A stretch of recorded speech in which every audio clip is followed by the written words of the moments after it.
huh? He can spend his own money. And Warriors do it the harder way, huh? All right. Kevin Calabro back at the Coliseum in Seattle along with Bob Blackburn. Pay-per-view. Call your local cable company to find out how to get on board. We're very close to the tip-off time. Speaking of Tim Hardaway, 6'1", 175 from UTEP, class of '89 in his third year. You know, it was on this floor 3 years ago that really he made his mark. Remember the '89 Final Four here in Seattle. Michigan, of course, winning over Seton Hall with Ramil Robinson's free throws. But in between games, they had a thing called the Nike All-Star Game. Tim Hardaway was a part of that All-Star effort, and it was there that he really caught the attention of the scouts and was chosen by with the 14th pick, the Golden State Warriors. What was your feeling following the loss in that opening game of the first round of the playoffs? Well, Bernie really didn't allow us to really get down on ourselves. We really felt like we could beat the team, even though they had swept us during the season. And then we go there the first game, and they just totally embarrassed us. And I think that was the key, that we played pretty well, but they still embarrassed us. And we just came back, felt like we could beat this team. I thought the coaching staff did an excellent job of adjusting and making some changes.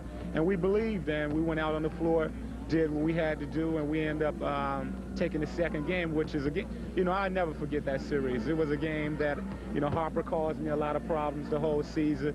Then we overcame that and eventually beat them for the playoffs. You went back to Seattle and played at Heck Ed, the campus, University of Washington. 8,000 people. Game 3 was exciting. Dale Ellis was explosive with 43 points and 14 boards. It was a tremendous performance against his ex-mates. Yeah, I thought Dale played well the whole series. You know, he really looked forward to playing against Dallas at that time. And, you know, it was a similar situation this year when he came back. You know, I felt like he was going to try and do the same thing, and we wanted to stop him. But Dale just played excellent ball throughout that series. I remember him knocking down the 2 free throws to give us the win down there. Then all of a sudden, he comes back in the last game of the series and have 43 against him. So, you know, he was a big part of us taking that series and doing well that year. It went to midnight in the round 2 matchup against Houston, the final game. It took 2 overtimes to beat Akeem Olajuwon. What do you remember most about that game? I remember the steal I had on, God, I can't think of his name right now, but it was a steal that, you know, really tied the game at that particular time. Dale went on for the layup, and it took us into, I think, the second overtime. And it was just a, you know, a great game. Akeem played, you know, so well. He was, you know, really unstoppable, but we didn't give up. We felt like, you know, we could win, and we was on our home court, and guys just hung in there, and we ended up winning that series. So, you know, that was a year that I never forget. You know, we really just came together during the playoffs, started playing well, and just went to the Western Conference Finals. Dave, one other question, and that is, you've been in the playoffs now 4 of your last 5 years in the NBA, headed toward now playoff appearance number 5. What do you feel you've learned most, and what do you think you can convey to the younger players on this team, guys who've only been in the playoffs once or maybe even twice, that you feel will be real key in order for the Sonics to have success down the stretch in the playoffs? Well, the intensity level definitely picks up in the playoffs. It's a lot more physical. The officials allow you to get away with a lot more things, and you don't get to do the things that you normally do during regular season. You know, teams are prepared for that. They're going to stop the things that you really like to do, and you got to be able to make adjustments, I think, during the course of the game in order to win the game. You can't go out with a game plan and expect to execute it, and teams are not going to do anything to stop you. They're going to be able to stop you, and you're going to have to make adjustments during the course of the game in order to advance. And you definitely got to be mentally ready. You have to have your rest, and just be focused, you know, throughout the whole playoffs. And Nate McMillan averaging 9 points, 5 assists, 3 rebounds, nearly 2 steals in 27 minutes per ball game here in the playoff series. The Sonics and the Warriors, game 4. And I tell you, it's tense down here on the floor right now. The fans, the players set to go. The national anthem coming. Call your local cable operator to get pay-per-view. We'll say so long. We'll be back in a moment with the starting lineups.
In Game 3 of the first-round series, Sean Kemp went airborne for 22 points, 10 rebounds. He scored the Sonics' last 9 points, including 2 free throws with 6 seconds remaining. But the Sonics had not clinched the win until Chris Mullen passed cross-court with no time remaining. Derek McKee put defense and offense together in a splendid package, 27 points, 6 boards, 5 assists. Benoit Benjamin got the start and patrolled the middle with 3 blocks and 2 steals. Now, what will the Warriors do? Down 2-1. And will George Karl see his team shoot 61% again?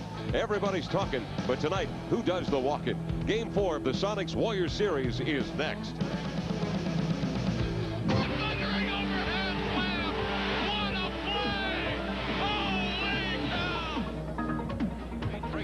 Johnson. Eddie with 3, fires up a 3. He got it! Eddie Johnson hit it from the top of the logo. Bring it inbound. He threw it right in the paint. Ahead to McMillan. Game over.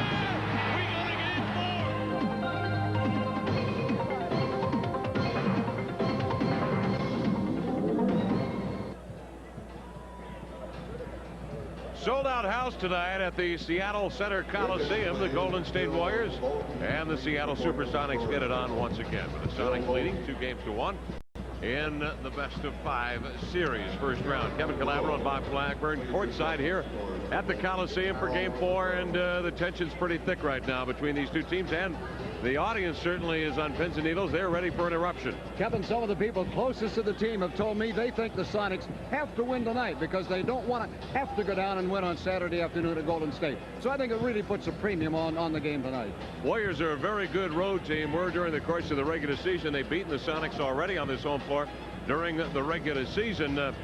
I tell you, the Sonics shoot 61%, hold the Warriors to 22 rebounds in Game 3, and still the Warriors lose by 1. I think they've got to be very optimistic about their chances. Well, I think so, and obviously those 39 points off of the turnovers, Seattle cannot give up that many points off of turnovers tonight. And, you know, obviously, when they played as well as they did the other night, George has talked about us after the game the other night to the press, and he said he had never been in a game as exciting as that one the other night. I don't think we can duplicate the excitement, but we might get better defense tonight. Well, we can certainly show you some of that excitement of the first half of Game 3. So let's roll it and let it go. Eddie Johnson struck inside. And I think Eddie Johnson, and we'll talk about the keys in a moment, but I really think Eddie Johnson and Ricky Pierce are going to be huge keys tonight. Combined, they were 16 and 27, and Eddie hit some big runners in the paint. Well, obviously, these two guys, as far as the outside shooting is concerned, Kevin, they're the ones that really have to carry the load. You're going to get a certain amount of outside shooting from Dana Barros, but the guys who are going to be consistent every quarter are the two guys you mentioned, Ricky and Eddie. Defensively, Sharonis Marciulionis loves to drive, draw the D, kick outside, and certainly Chris Mullen was the recipient of a number of those fine passes, and Mullen has been rather quiet. Did pop in the 24 points, was 9 of 18 in Game 3. Benoit Benjamin saw 24 minutes, had the 12 points. But on defense, Bob, I thought was more of a factor with his 3 blocks and 2 steals. Well, that's the thing. I think he has to play a very big part in tonight's game. He might even see more than the 24 minutes that he saw in the last game. I think his hand is better. I think he physically could probably play a little bit longer. And because of intimidation in the middle, we might see a little bit more of Big Ben tonight. And George Karl told us before the game on the radio pregame show that he felt he had to stay with his strength, and that is to play big. And of course, Michael Cage, coming off the bench, will be very much a part of that. Did not score in Game 3, but had several rebounds and had 2 very big steals. I think Mike's another guy who probably could take it up a notch here in Game 4. Sean Kemp, Bob, I don't know how you follow the 3 games he has had so far, and boy, you talk about a coming of age, hitting those 7 free throws, the last 9 points for the Sonics, and the 2 big ones with 6 seconds remaining. I don't know what more you can ask from a young player. Well, the offense, obviously, with Sean Kemp is fantastic, but I think his rebounding is maybe even more important because Seattle can strike at the Warriors with plenty of offense, but right now, Sean Kemp averaging 15 rebounds per game. Guess what, folks? He's the leading rebounder of all NBA teams in all of the series so far. That's not a bad mark. And leading the Sonics in scoring with 22 points. Close behind is Derek McKee with 20 points per ball game. He erupted, of course, with the 27 in Game 3. Certainly, I think the future of the Sonics in the playoffs rides a great deal on the shoulders of Derek McKee. He told us before the game that he felt as if now for the first time this year, he's playing without injury, playing without pain, and Matt, maybe has been the difference to his play. Well, and he is playing with consistency, and that is what everybody has been looking for from Derek McKee. Consistency. If he plays in every playoff game like he has so far, a big, big factor. It is Game 4 shaping up at the Coliseum, the Sonics and the Warriors, and we will be back on pay-per-view and on radio here on the Sonics Broadcasting Network. Well, one of the questions which is still unanswered, and of course a lot of the Sonic fans and the team doesn't really like to talk about it, and that is, what if the Sonics do lose tonight?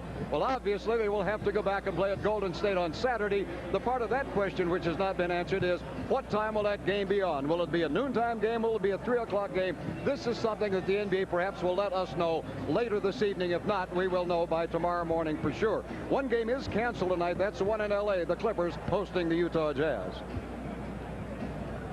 Good evening, everybody. The Seattle SuperSonics welcome you to tonight's... Welcome back to the Coliseum. Game 4 is quickly unfolding as we're moments away from the starting lineups. Let's take a look at the second half of Game 3. The Sonics at half, Bob, had scored 65 points, but they were up by only 5 at half. In the third quarter, though, they got busy, unlike Game 2 when they fell apart in the third period in the Bay Area. Well, the little guy you saw feeding that one in there for that big basket, Dana Barris. Dana, of course, had the big part in that first half, did not play quite as big a part in the second half. In the second half, Derek McKee, of course, came alive again, and Sean Kemp.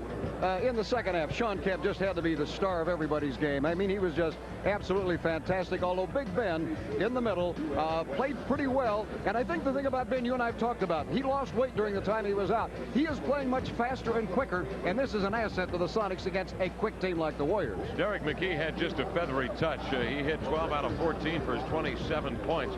Chris Mullin. Again, the Warriors will try to do what they have done all year. That is slash into the paint, create havoc, create adjustments for the defense, draw the defense, try to kick out to the wings where they've got some excellent shooters, as do the Sonics. Eddie Johnson and Ricky Pierce. Again, we harken back to those two with their combined playoff experience, something like 70 games between them. They've been in these situations a number of times. But guys that haven't, like Billy Owens, rookie, is playing as if he's been in this league for 9 or 10 years. Owens has been sensational in this playoff series. Well, Marshall Onis, of course, one of the guys the Sonics have to watch. He drives inside, draws the fouls, went to the line 15 for 15 the other night. And there's an interesting thing, Kevin, about this series. The big three guys in Hardaway, Marshall Onis, and in Mullen, everybody kind of feels, as you and I do, the Sonics have done a good job on them in this series, and yet those three guys combined in the series, averaging 66 points against Seattle. They averaged 69 points against them in the regular season. So they're doing just about the same job they've always done. Sonics are, however, holding Hardaway under his season average of 10 assists per game. He's had games of 6, 4, and 8 assists. I think that's a real key, as will the high-flying acrobatics of Sean Kemp. That was a dunk the likes I have never seen before. We're going to take a break. Game 4 is set to rock and roll. We'll take a break on radio only here on the Sonics Broadcasting Network.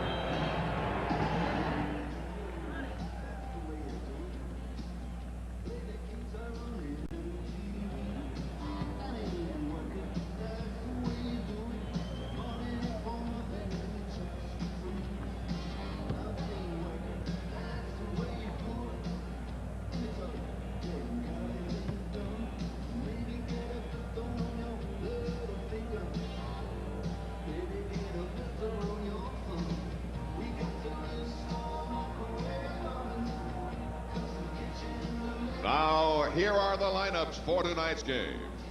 Introducing the Golden State Warriors with head coach Don Nelson, assistant coaches Gary St. Jean and Don Nelson, and trainer Tom Abdenauer.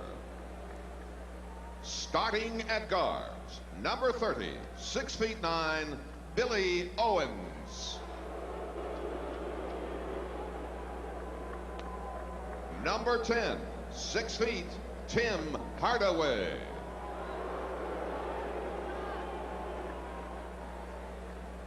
The starting center, number 53, 7 feet, Alton Lister. Starting at forwards, number 17, 6 feet, 7, Chris Mullin. And number 20, 6 feet, 5, Mario Elie.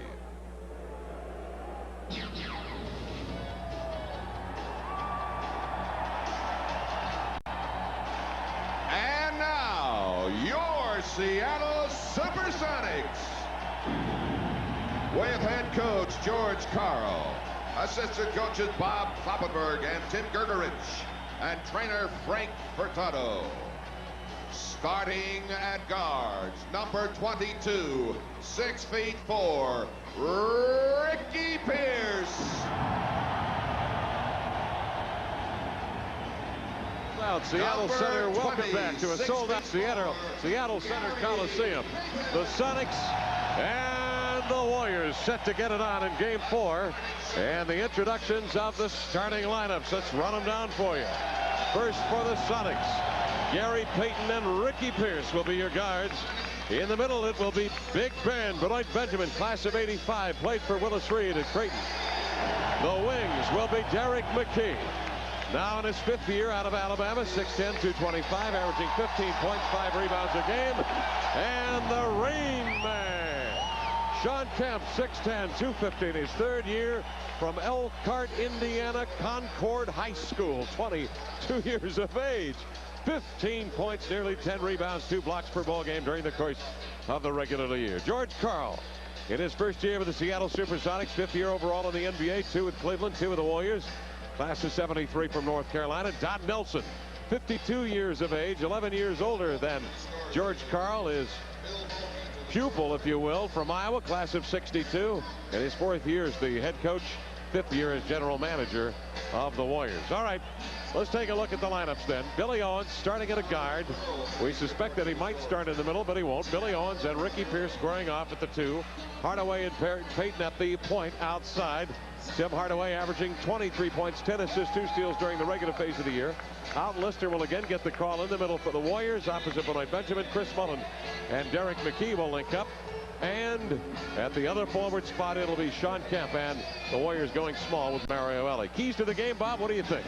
Well, I think the biggest key tonight, Kevin, is to cut down on the turnovers. I think there's any question. The Sonics cannot give up the 39 points which they gave the other night. That, to me, is the #1 key. What would you say would be one of yours? Well, certainly rebounding has got to be it. The Sonics have got to go to the glass as aggressively as they have. Here is the tap. It is won by the Sonics and Gary Payton in backcourt. Gary Payton, forecourt left, rushes off the Kemp pick, head of the key, works out wide on the right, covered by Hardaway. Inside Benjamin trying to wrestle to get position on Lister. Big Ben will get it low. On the blocks, turns, faces, 12-footer away for Ben. Off the mark, hit the rim, rattles free. Lister sends it ahead. It'll be Mullin at midcourt. Now to Owens trailing into the lane. Kicks it out to Elie, centers it back to Lister trailing, head of the key over to Hardaway. Screens for Timmy, picked up on a jump switch. Slides one over to Mullin. Mullin flips it out to Hardaway, raises with a 3 in the air. Caught it. Tim Hardaway starts things off with a 3-point bomb. He hit 4 out of 7 in game 3. Payton off to Pierce, slants in, double team. Fall-away jumper, inline right. Ricky shot, slides off, rebound Lister. Out it comes to Hardaway, down to Elie. Elie will run into the lane, all the way to the glass for the swooping slam jam. And the Warriors on top, 5-0, just like that. A 3 from Hardaway. And a freewheeling slam jam by Elie. A minute has elapsed here in the first period. Seattle down 5-0. Lister inside, battling with Benoit Benjamin and a whistle. This will be on the Golden State Warriors. It will be on Alton Lister for the elbow foul inside, his first. Interestingly, Benoit Benjamin did a big push-off job on him, but this is one of the times, Kevin, the officials saw the initial contact. That's why Lister got the foul. Danny Crawford, Jake O'Donnell, and Bernie Fryer, the officials here tonight. Down low again as Benjamin swoops away. Fall away right-hander off the baseline left, missed it. Lister grabs the rebound. Out it comes to Hardaway across midcourt, sends it to Elie over to Mullin. Pull up baseline. Rattles off. Rebound Benjamin. The outlet pass to Gary Payton. Gary will flip it ahead to Ricky. Slants down, 5 Mullin to the glass. He's got one man to beat. Lister steps up, blocks the shot, kept the rebound, reverses back to the basket right-hander. He's fouled, and Sean Kemp will head to the free throw line. Boy, I'll tell you, this is very much unlike the last few games in which the Sonics have gotten off to a sharp shooting attack. In the first quarter, they missed their first 5 shots. In this one, Ricky Pierce driving on in, got his initial shot blocked. Kemp goes to put it back up. He missed that first one, got it again, but he had already been fouled. Here it's Kemp to the line, misses the free throw. Well, I'm sorry, that broke a string of 10 straight he made the other night in the fourth quarter. Yeah, he was superb, just absolutely outstanding, scoring the Sonics' last 9 points of the game. Kemp, second free throw is good. The Sonics are on the board for the first time. 5-1 is the score, 10:30 to go, first quarter. Hardaway, a look-away feed into the corner to Mullin, double teamed out to Elie, slashes into the lane, kicks it over to Owens out on the wing. And off the ball, illegal defense called by Jake O'Donnell. Illegal defense. It will be on the Sonics. It is a warning on Seattle. The Warriors to bring it in, leading 5-1, 10-2-2 left here in the first period of play. Glad you're with us tonight. Should be a good game before it's all said and done. Hardaway on the point, challenged by Payton. Near side is Hardaway, crossover left to right hand dribble, slashes in, double teamed out the alley. Owen Owens triggers a jumper, got it. Billy Owens with a long range J. Warriors on top by 6, 7-1, 10:06 to go first period. Sellout crowd at the Coliseum. Trying to spark the Sonics early. They've yet to get their first field goal. Payton outside. Gary looking into McKee. Derek has it mid-block right side. Whirls up. Big life by Ellie. Switches to the right hand. Missed a shot. Rebound McKee. Loose to the floor. Kemp steps up. Shovels it in with the left hand. Sean Kemp puts the Sonics on the board again. 7-3 the count. 9:44 to go first period. In the near corner, Owens. Chest passes outside. Lister leaves it to Mullen. Roundhouse left-handed dribble. And he comes off the hip. The scoop shot. No. Rebound. Clutched by Kemp. Out it comes to Payton. Gary across midcourt into the lane with a left-hand dribble. Jump stops off the glass. He banks it in with the southpaw. Gary Payton with a beautiful left-hander. 7-5 the count. Warriors by a deuce. 9:22 go here in the first period. Lister now. Hands off to Billy Owens. Hesitation dribble. Glides into the left. Splits the D. Ran right over Payton. Lays it up in air. Billy Owens with his second basket. 9-5 the score. Here comes McKee. Whirlwinding down the near sideline. Now puts his body between Ellie and the ball. Fends him off. Picks up the dribble outside the three-point line. Flips it over to Gary. Comes off the Kemp pick. Circles inside. Spinner jumper off the mark. Tapped away by Mullen, who stepped in front of Kemp. This will be Seattle basketball. Well, Payton has had some chances in early. 9-5 the score. 8:56 to play here in the first quarter. And Gary Payton will be the trigger man now. He'll send McKee out onto the floor. Gary will step out of bounds. Get the ball from Jake O'Donnell. Swings it outside to Derek at the head of the key. One-on-one on Ellie. Takes him left side. Stops on the run to the hole. Swirls one off the mark. Shot would not have counted had it gone. Bernie Fryer says Ellie bumped him out on the floor. First foul on Ellie, and it's evident, Bob, in the last couple of trips down, the Sonics want to work. McKee on Ellie isolated. Want to work on him, and they want to get whoever they can inside. In this particular case, again, McKee starts on the outside, gets the look, makes the fake, starts the drive, draws the foul, but he was going to go inside on that one. Sonics 2 for 8, Warriors 4 for 6. Here's Pierce on a determined drive. Split the D of Hardaway and Mullen. Stumbled, walked with a basketball. Turnover to Seattle. And that turnover created by some very tough, quick switching defense. And all of a sudden, the guy was where Ricky didn't think he was going to be when he made that drive. 8:44 to go in the first period. 9-5 is the score. The Warriors lead by 4. Hardaway tosses one over to Mario Ellie. Ellie one-on-one. Double team. Got rid of the ball, but right to Benoit Benjamin. Hands off to Pierce. 3-on-2. Over to Kemp. Blocked by Hardaway to the glass. Lays it up. And Lister tampered with it on the iron. They will not give him the goaltend. They will not count the basket. There is a foul, however, whistled on Elton Lister. The second on Al. And Sean Kemp will indeed go to the free throw line. The Warriors are working Alton Lister outside. In this particular case, they're giving room inside. In this case, Ellie goes in, passes the ball back out, intended to hit Lister, but it was stolen. And Kemp got the ball, went on the drive. There might have been goaltending on that. But it's interesting the way the Warriors are on the attack tonight. Before they have started Lister inside of the low post, going inside, trying to get some early buckets inside. He's playing way out of the top of the key right now, almost every time down court. Yeah, they've got him out high post, face to the basket, throwing down to folks down on the baseline. Rather interesting. Kemp hits the first one. Second by Sean. Right there.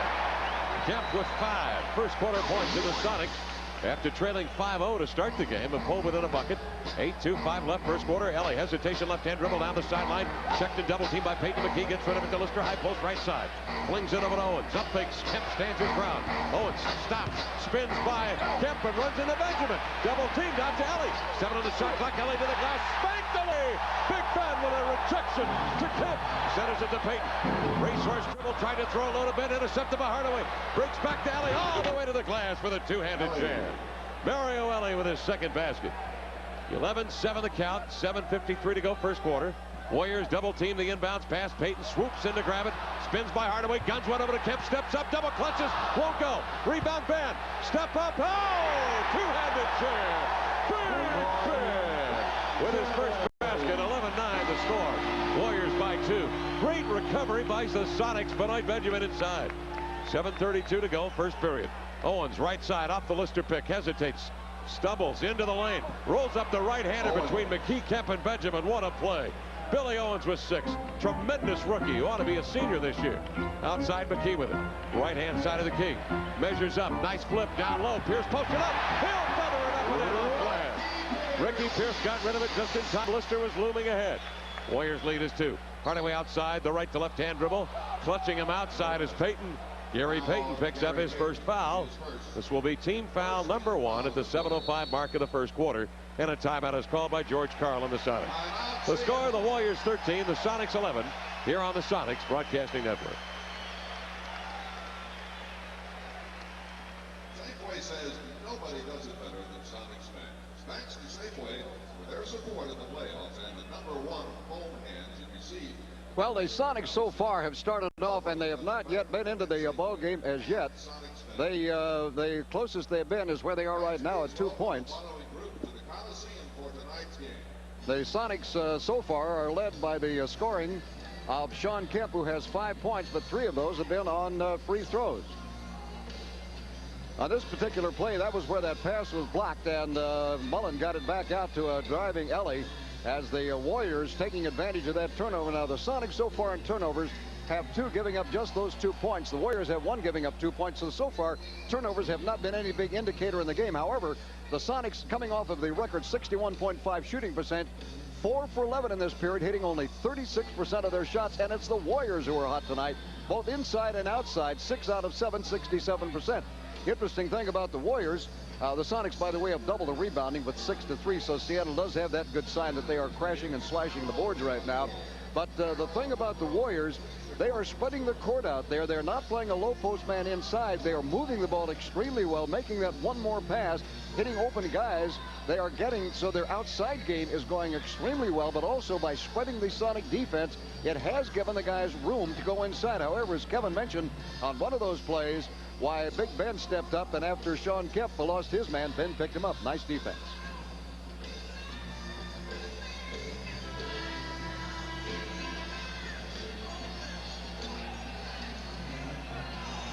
.705 left here in the first period. Kevin Calabro and Bob Blackburn at the Coliseum. Glad you're with us tonight. The Warriors on top, 13-11. They started off with a 5-0 lead. The Warriors shooting well, 6 of 9, 67%. Sonics, 4 of 11, 36%. They've out-rebounded the Warriors 6 to 3. As Bob mentioned, the Warriors spreading the floor offensively and trying to string out Sonic defenders. Right now, George Karl sends out Payton, Pierce, McKee, Kemp, and Benjamin is starting 5. Mullen will have it inbounds for the Warriors. Mullen stands in the near sideline, casts it off to Hardaway. Nice lob inside. Lister went backdoor to get the lob, turns and lays it home. Lister with an easy two-handed flush. Warriors on top by 4, 15-11, 6:49 to go first period. Now Benjamin was playing denial defense out in front of Lister that time, and Alton just went in the back door. Here's Pierce. Near angle one-on-one on Mullen. Steps up, fires over the double team. Got it. 12 feet right side. Ricky Pierce forcing him to go right. He said, all right, I will. And he drilled the jumper. On the wing, it is Mario Elie now. Seattle within a bucket, 15-13. Elie threads it outside. Billy Owens with it. Perched high over the head with 2 hands. Now dribbles left-hand side of the key. Hesitates. Working on Payton. Takes him into the paint. Billy Owens, 6'9", working on 6'5". Payton throws outside. Hardaway, another 3. Got another one. Tim Hardaway with another 3-point bomb. And the Warriors lead by 5, 18-13. 6:08 to go, first period play. Cage hustles off the Sonic bench. Getting set to come in. McKee skips a high one over to Pierce. Shakes left, moves right, cuts in hard. Right-handed throw on the mark. No. Rattles off. Lister the rebound. Up it comes to Hardaway. Works the right side, pull-up jumper off balance, banked it up and in. Look out, Tim Hardaway's got it going. Hardaway with 8 and the Warriors with their largest lead. Up by 7, 5:46 to go first quarter. Gary Payton sideline left, looking inside for Kemp. Fronted by Billy Owens. Now they get it to Sean as he slips in front of Owens. Back to Gary. Bobbles the exchange, has it on the baseline. He's in deep. Flips to Kemp, steps up, muscles to the glass, whirls one up, made contact with Lister. The shot is off balance. Air ball grabbed by Hardaway right up into the lane. Goes to the glass and shovels it up and in. Hardaway with 10 hard points. The Sonics trail by 9, 22-13. 5:20 to go first period. George Karl will not call the timeout. Payton sets it up over to Pierce. Ricky on the baseline, backs down on Hardaway, double team. Somebody got to be open. Ricky looking for the open man, flips it over to Payton, overplayed by Elie, jabs it out of bounds. And Seattle will bring it in bounds, trailing by 9 as McMillan and Cage come off the bench for the Sonics at the 5:10 mark here in the first period. Well, one of the things the Sonics need, their offense is not going too well right now. So with Cage and McMillan coming in, perhaps their defense may pick up a little bit, because both of these guys, veteran ball players, know what to do in situations like this. Now, can they do it against this shorter but quicker Warrior squad? Gary Payton, a little erratic early, is replaced by Nate McMillan. Here's the inbounds pass. Pierce sends it low to Kemp, turns in the lane, feathers up a 5-footer, won't go. Rebound, Kemp bumped inside, goes back to the glass, hammered by Tyrone Hill. He'll get a chance at 2 more. Tyrone Hill picks up the foul. You can bet Don Nelson's going to rotate big bodies in on Kemp and just try to batter him tonight. Well, I think that's what. Remember the other night in the first 14 minutes of the ball game, it used 4 different setters. And talking with Coach Bob Kloppenberg, he figured it was just simply to go in and wear Kemp down as much as he possibly could. Kemp right now, because of that battering, will get to go to the foul line again early in the game. Sean Kemp hits the free throw. He's up to a half dozen points. And he is hit on 4 out of 5 from the line. Sean Kemp second one up. Got them both. Kemp with 7, and the Sonics on the board again. Now trailing by 7, 22-15. 5:01 to go first quarter. Ellie is double teamed near side by McMillan. McKee centers it to Hardaway. Top side, free throw line right on. Pivots, gives it outside to Hardaway. Works between the rings. Checking him is McMillan. McMillan with the right hand on the waistband of Hardaway, and a foul called outside as the two make contact. Danny Crawford says McMillan bumped him out there. Nate McMillan picks up his first foul. Second team foul on the Sonics. So Seattle, well, they've got a few fouls to give at the 4:49 mark of the first period. Warriors bringing in bounds. Hardaway one-on-one of Pierce. Slants down the left side, stops, retreats. Now guns it with the right. Draws the D out to Mullen. Another 3. Mullen hits another 3. Mullen scores for the first time tonight. The Warriors have hit 3 3-pointers. Back come the Sonics on the break. Kemp to the glass. Lays it in. He is fouled. Sean Kemp could very well get that 3-pointer back, as he will go to the line. The Sonics in the early offense got it down the floor in a hurry to Sean Kemp blasting down off the wing, and here's the end result. Well, again, Kemp the inside. I mean, that has to be one of the Sonic strengths. They have to go to it as often as they can tonight. Right now, the Warriors' strength, that outside jumper, 3-pointers. They are 3 for 3 at 3-point range so far tonight. Kemp rattles in the free throw. Sean Kemp with 10. 25-18. Sonics trail by 7. The Warriors have hit 3 3-pointers here in the first period. Kemp now up to 10 points and 5 rebounds. Here's Owens, left side, measures, fires, 20-footer, no. Rebound grabbed by Pierce. Loose ball foul called on the Sonics. Teddy Billy Owens is off to a good start. He had made his first 3 in a row before missing that one. Owens again has been a very critical guy at both rebounding and scoring in this series. On that one as he put the shot up. Foul off the ball was on Ricky Pierce. Back to the live action. Hardaway breaks inside. Ball deflected out to Ellie. He drills a 12-footer right side. Mario Ellie with a half dozen. 27-18. Sonics down by 9. Outside McMillan with a 3. He'll throw it up and off the mark. Rebound. Tapped away. Loose to the corner. Hardaway sprints after it. Tip Hardaway will peel out. Out of backcourt he comes. Picked up at the head of the key by McMillan. He'll fire another 3. This one rims off into the hands of Ellie. All alone in the lane. He'll soft touch it up and in from 8 feet straight away. Ellie with 8 points. 3:47 to go. And right now, the Sonics down by 11. In the low block with it is Kemp. Back step spin. Double team. Clogged up. Out McMillan. He'll fire a 3. Nate swirls off. Rebound McKee. Bodies up. Bangs one to the glass and lays it in.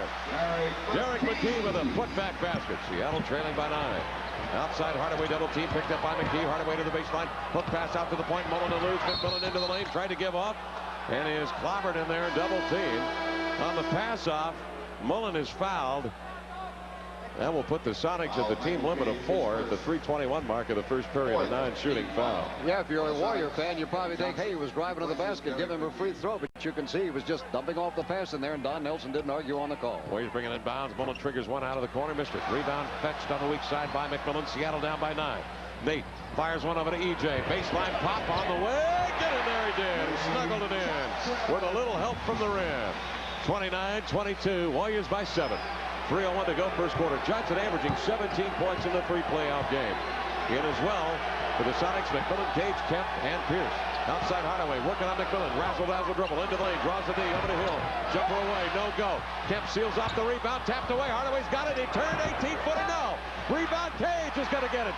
Stumbles over the fallen body. Goes to the knees. Hill knocks it away. Hill with a steal. Pull up baseliner. No. Johnson in for the rebound. Tapped away. Ricky's got it. Hands up the floor. 2 men to beat. Glides in on Ellie from behind. Pummels him in a foul. Will be called to Mario Ellie. Hey, the Sonics are coming alive. Down by 7, 29-22. 2:30 to go in the first quarter, and a timeout has been called on the floor. We'll return to the sold-out Coliseum in a moment here on the Sonics Broadcasting Network. On that play just a moment ago, Michael Cage thought he was going to be able to get that ball all right. As the Warriors got started on the play, Hardaway dribble out there at the top of the key. Nice cross-hand dribble in there as he cuts back to his right. Goes to drive inside. Looks at the basket. Fakes the shot, but passes off to his right. Tyrone Hill out there. Puts up that shot. Off the rim it goes. The scramble for it. Hardaway grabs it back.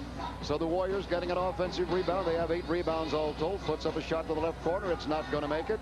Michael Cage, who was a great rebounder, now grabs that ball and fumbles and stumbles over Ellie. Goes to the floor. And as he tried to pass it off just as he was falling out of bounds, it was stolen from him.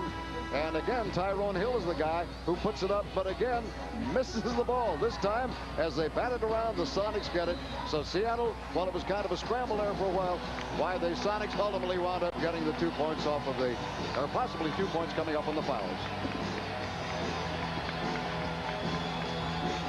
2:30 left here in the first quarter. Warriors 29, Sonics 22. Seattle was staring a moment ago at a Golden State lead of 11. Now the Warriors continue to sizzle from the field at 59%, while the Sonics are scuffling along 8 of 20, 40%, but the Sonics have ruled the boards, and Sonics, Bob, have been to the line 7 times. The Warriors have yet to go to the stripe. Well, I think that's one of the big things. Seattle getting to the free throw line a lot tonight. They're making a good percentage of them, and the Warriors got in the penalty shot trouble early, so Ricky goes up there now with a couple of free ones again. It has been Sean Kemp to the line 7 times. He has hit 6 of those shots. Pierce, number 3 in percentage among NBA free throw shooters at the end of the year at 9.16%. Ricky hits the first.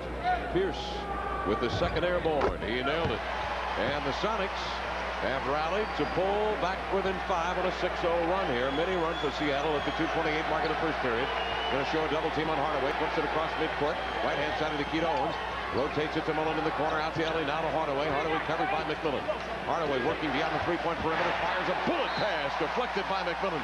High into the third row. The baseline crowd. Boy, I was surprised Ellie had a wide open 3-point shot. He is 2 for 2 at 3-point range in the series.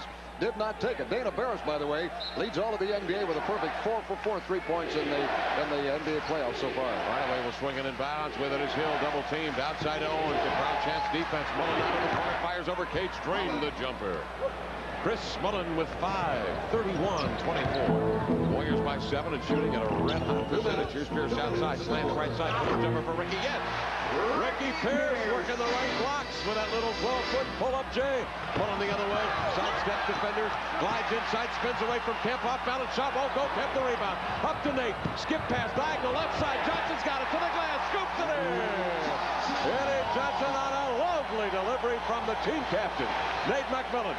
Seattle down by 3, 31-28, 1:34 to go first period. Outside Hardaway. Hardaway right side hash mark. Over to Mullen, left side, covered by Cage. Mullen hesitates, Williams, follow-away jumper, banked off the mark, rebound Michael. Out it comes to Nate. Nate's got the numbers, ahead to EJ, into the lane. Oh, a lovely jump hook off glass is good. Eddie Johnson from Nate McMillan, 31-30. Seattle rallies from 11 down. Nelson's hopping mad, and the crowd is erupting. 1:14 to go in the first period, and a timeout on the floor. We will be back with a replay on pay-per-view here on radio. We'll do our best to describe it to you. That shot by Mullen, grabbed by Cage, and that triggers the break. McMillan's thrown 2 great passes. Well, there goes McMillan again. Now, the Sonics have only 4 assists in the first quarter. McMillan has 3 of those this time, getting one into Eddie Johnson. And as Eddie provided the spark, as the Sonics right now on a 12-2 run. They were down by 11 points. They have knocked it down to only 1 point, and Eddie Johnson has 3 for 3 during that time. Nate McMillan with 2 fine passes to Eddie Johnson. Transition buckets. 1:14 to go first period. 31-30. Warriors by 1. Sharonis Marciulionis in the lineup now for the Warriors. Kemp will come out for the Sonics. McKee is in with McMillan, Cage, Johnson, and Pierce. The small lineup. Marciulionis joined by Hill, by Mullen, and Hardaway. Running outside, works the left side. Grabbing him is McMillan as Hardaway takes it into the lane. Nate McMillan reaching out with both hands to grasp Hardaway as his break to the lane is impeded, and the 15th foul on the Sonics will send the Warriors to the free throw time to the free throw line for the first time tonight. Toughest thing about that is that's foul number 2 on Nate McMillan, who has really given the Sonics a spark offensively as their playmaker. But right now, he and Gary Payton, 2 great passes, are in the game together. This is always an interesting guard combination when those 2 point guards are in backcourt together. Hardaway steps up and calmly drills the free throw. Vincent Askew, clean shaven, will head into the lane now to step between McMillan and McKee. Vincent Askew, 6'6", 226 from Memphis State, now in his 3rd year, class of '88, averaging 6 points, 3 rebounds. 32-30, Warriors by a deuce. 1:05 to go, first period. Hardaway's second free throw, got it. Hardaway with a big first quarter, 12 points. For Tim Hardaway, he's had games of 22, 23, and 26. Here's McMillan on the near point. Seattle trailing by 3. Nate fires across court. EJ, long 18-foot camp. Got it. Eddie Johnson is 4 for 4. Easy Ed. Puts the Sonics within 1. 50 seconds and ticking. First period. Askew into the lane. Doubled over to Owens. Long J. Got it. Billy Owens. Owens with 8. 35-32. Warriors by 3. 44 seconds remaining in the first period. Gary Payton dances outside, darts over to his left, and it's there that Jake O'Donnell will call a foul on the Warriors. It's on Vincent Askew, who was clinging down there for dear life to Derek McKee and Eddie Johnson, and it'll be easy 8 to the line. Yeah, this is an interesting game so far. We thought there would be better defense tonight, but it has turned into an all-offensive game. Now, if the Sonics get caught in an all-running game with the Warriors, that may not be the best ploy, but so far it's working. They've been able to catch up with the Warriors at their game. Transition, fast break basketball. Eddie Johnson loves this type of atmosphere. Eddie Johnson has played in 36 playoff games in his career. Went to the Western Conference Finals twice with Phoenix. It's the first and the second. EJ off the bench, a perfect 4 for 4 from the field, 2 of 2 from the line. Count him, 10 points. Sonics back within 1. Hardaway, hesitation dribble, double team. Off balance shot won't go. McKee the rebound. 32 seconds remaining in the first period. Warriors 35, Sonics 34. Payton, near sideline to Nate McMillan. Outside challenge by Hardaway. Centers it to Payton. Over to Eddie. He'll take the 3. Rimmed off.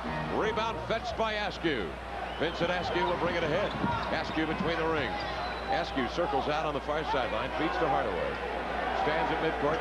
Exchanges glances with Nelson. Gets a play. Once thumbs up, they go to Marciulionis. Marciulionis outside double team, swinging cross court left side. Owens is a gimme banker that rims off. Rebound, McMillan stripped away by Askew. His shot blocked at the buzzer by Cage, and that will end the first period. The score, the Warriors 35, the Sonics 34. Back in a moment on the Sonics Broadcasting Network.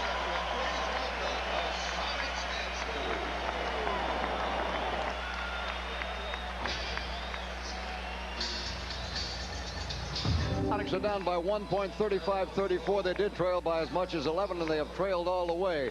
Sarunas Marciulionis in the last few seconds there, working on Gary Payton now. Sarunas has not done a thing yet. Of course, he's been in the game only a short time. Could not drive on Gary, so flips a cross-court pass. Billy Owens gets that out there. Now, Billy, up until the time he missed that shot, had hit 4 of his first 5. There was a scramble as Askew went up after it. Watch it here now. As Askew gets it away from Nate McMillan, it was actually tipped away from Nate by his own teammate. Askew goes up, and there, over the top of him, a block shot for Michael Cage. So the Sonics defense prevents the Warriors from having a 3-point lead at the end of the quarter. They have a 1-point lead as we go into the second period of action. And the Sonics so far in the first period shooting 48%, 12 for 25. And the Warriors shooting 54% at 12 for 28. As the Sonics caught up, they got hotter, and the Warriors cooled off by Seattle's defense. Well, at the end of 1, the Warriors lead the Sonics 35-34. Warriors led by 11 points before the Sonics got it going, with Eddie Johnson coming off the bench for 10 points on 4 of 5 shooting from the field. Warriors begin the second period with the ball. Marciulionis outside. Sarunas covered out left-hand side of the key by Cage. Jump passes over to Gatling for a weak feed over there. Gatling wasn't ready for it, and Sarunas threw it by him. Warrior turnover. Seattle will bring it up with their chance to take the lead for the first time tonight here at home in Game 4. Seattle leading in the series 2 games to 1. McMillan left side double teamed out to Cage, open 15-footer. Michael will lay it up and in. Michael Cage with that 15-footer. Michael putting the Sonics on the board and into the lead for the first time, 36-35. Mullen off the Gatling pick, works right side key, hands up to Sarunas. Marciulionis double teamed over to Mullen out of the corner. Adovich with a J. He feathers it in. Mullen with a tremendous shot. Mullen with 7, and the Warriors lead by 1, 37-36. 11:09 to go. Down low McKee. Velocity for McMillan. Glides in on Gatling. Good strip by Gatling. Pulls off the chest of Mullen and out of bounds. And Seattle will get it back with 15 on the shot clock. Play with Mullen and Hardaway on this particular play now. They flip pass going inside on that last play by the SuperSonics, and Derek McKee got the shot blocked. These guys, 43 minutes per game for Hardaway and 44 for Mullen. They play almost the whole game in the playoffs. McMillan to Johnson, splits the double team defense. Out it comes to Cage, fires off a jumper, an air ball, grabbed by Gatling, advanced to Hardaway, on up the court. Marshallonis into the lane, feathers up the left-handed scoop shot. He got it. Marshallonis with his first basket. Warriors have the 3-point lead, 39-36. 10:45 to go, second period. McKee out beyond the 3-point line, tosses low to McMillan, posted up on Hardaway, back spins, up for the hook. Lister sniffed it out, came over from the weak side, blocks it away. Marshallonis to Hardaway into the lane, puts it over to Gatling on the trail, the two-handed jam. To the high-flying Chris Gatling. Gatling hit 7 for 7 in game 3 for 16 points. Timeout is called on the floor by Seattle. The score, the Warriors 41, Sonics 36 on the Sonics Broadcasting Network.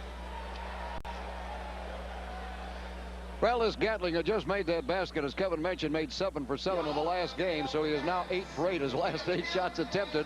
Talking with Sonic assistant coach Bob Kloppenberg prior to the game tonight, we said, just what is the position that Gatling can play? Well, he's been playing at center, but he could go power forward, and he said, well, he thinks maybe his best position, number 3 of the quick forward. Now, on that last drive by Marshallonis, you'll notice as he put up that soft shot, Kevin uses the word feathered the ball up there, and that's a pretty good description because he has that soft touch, and as he put it up and laid it up there very softly with not too much spin on it, it has a great chance of going in, which it did. Sonics come back down, and the ex-Sonic Alden Lister coming right over the top of Nate McMillan with a great block that time. The Warriors quickly come back the other way, and Hardaway flips it back to the driving Gatling for the slam dunk. And as we mentioned so often during this series, George Karl, very quick to call the timeouts. He said sometimes he's sorry he only has 7 timeouts to give to each ball game because he does love to stop the Warriors when they get the momentum, and that's what the Warriors have right now in this second quarter. The Sonics had the lead of 1 point there just a moment ago on Cage's shot at 36-35, but Old Mo has come back again on behalf of the Warriors. The Sonic girls coming off the floor, I think we should put in a good word about them because they have done an excellent job this year. Hardaway for the Warriors has 12 points. Kemp of Seattle has 10. And those are the only 2 in double-figure scoring. Well, I shouldn't say that because Eddie Johnson also, along with Kemp, had 10 points in that first period. So Eddie's been a big factor in the game tonight off the bench. 10-2-8 left, second period play. Warriors on top of the Sonics now, 41-36 after the Sonics took their first lead of the game at 36-35 on a Cage jumper, while the Warriors have rolled back with 3 unanswered baskets. So Gary Payton now will bring it in for Seattle. The Warriors pick up and pressure McKee in the backcourt. Payton will get it in as McMillan hustles into forecourt to get it. Now Payton will bring it left-hand side. It circles around the key, hands off to McMillan, slides off the Benjamin pick. McMillan will take the long jumper. He got it. He was just inside the 3-point perimeter. Nate McMillan hits that long jumper to put Seattle back within 3 at 41-38. 10:06 to go, second period. Here comes Hardaway, picked up by McMillan.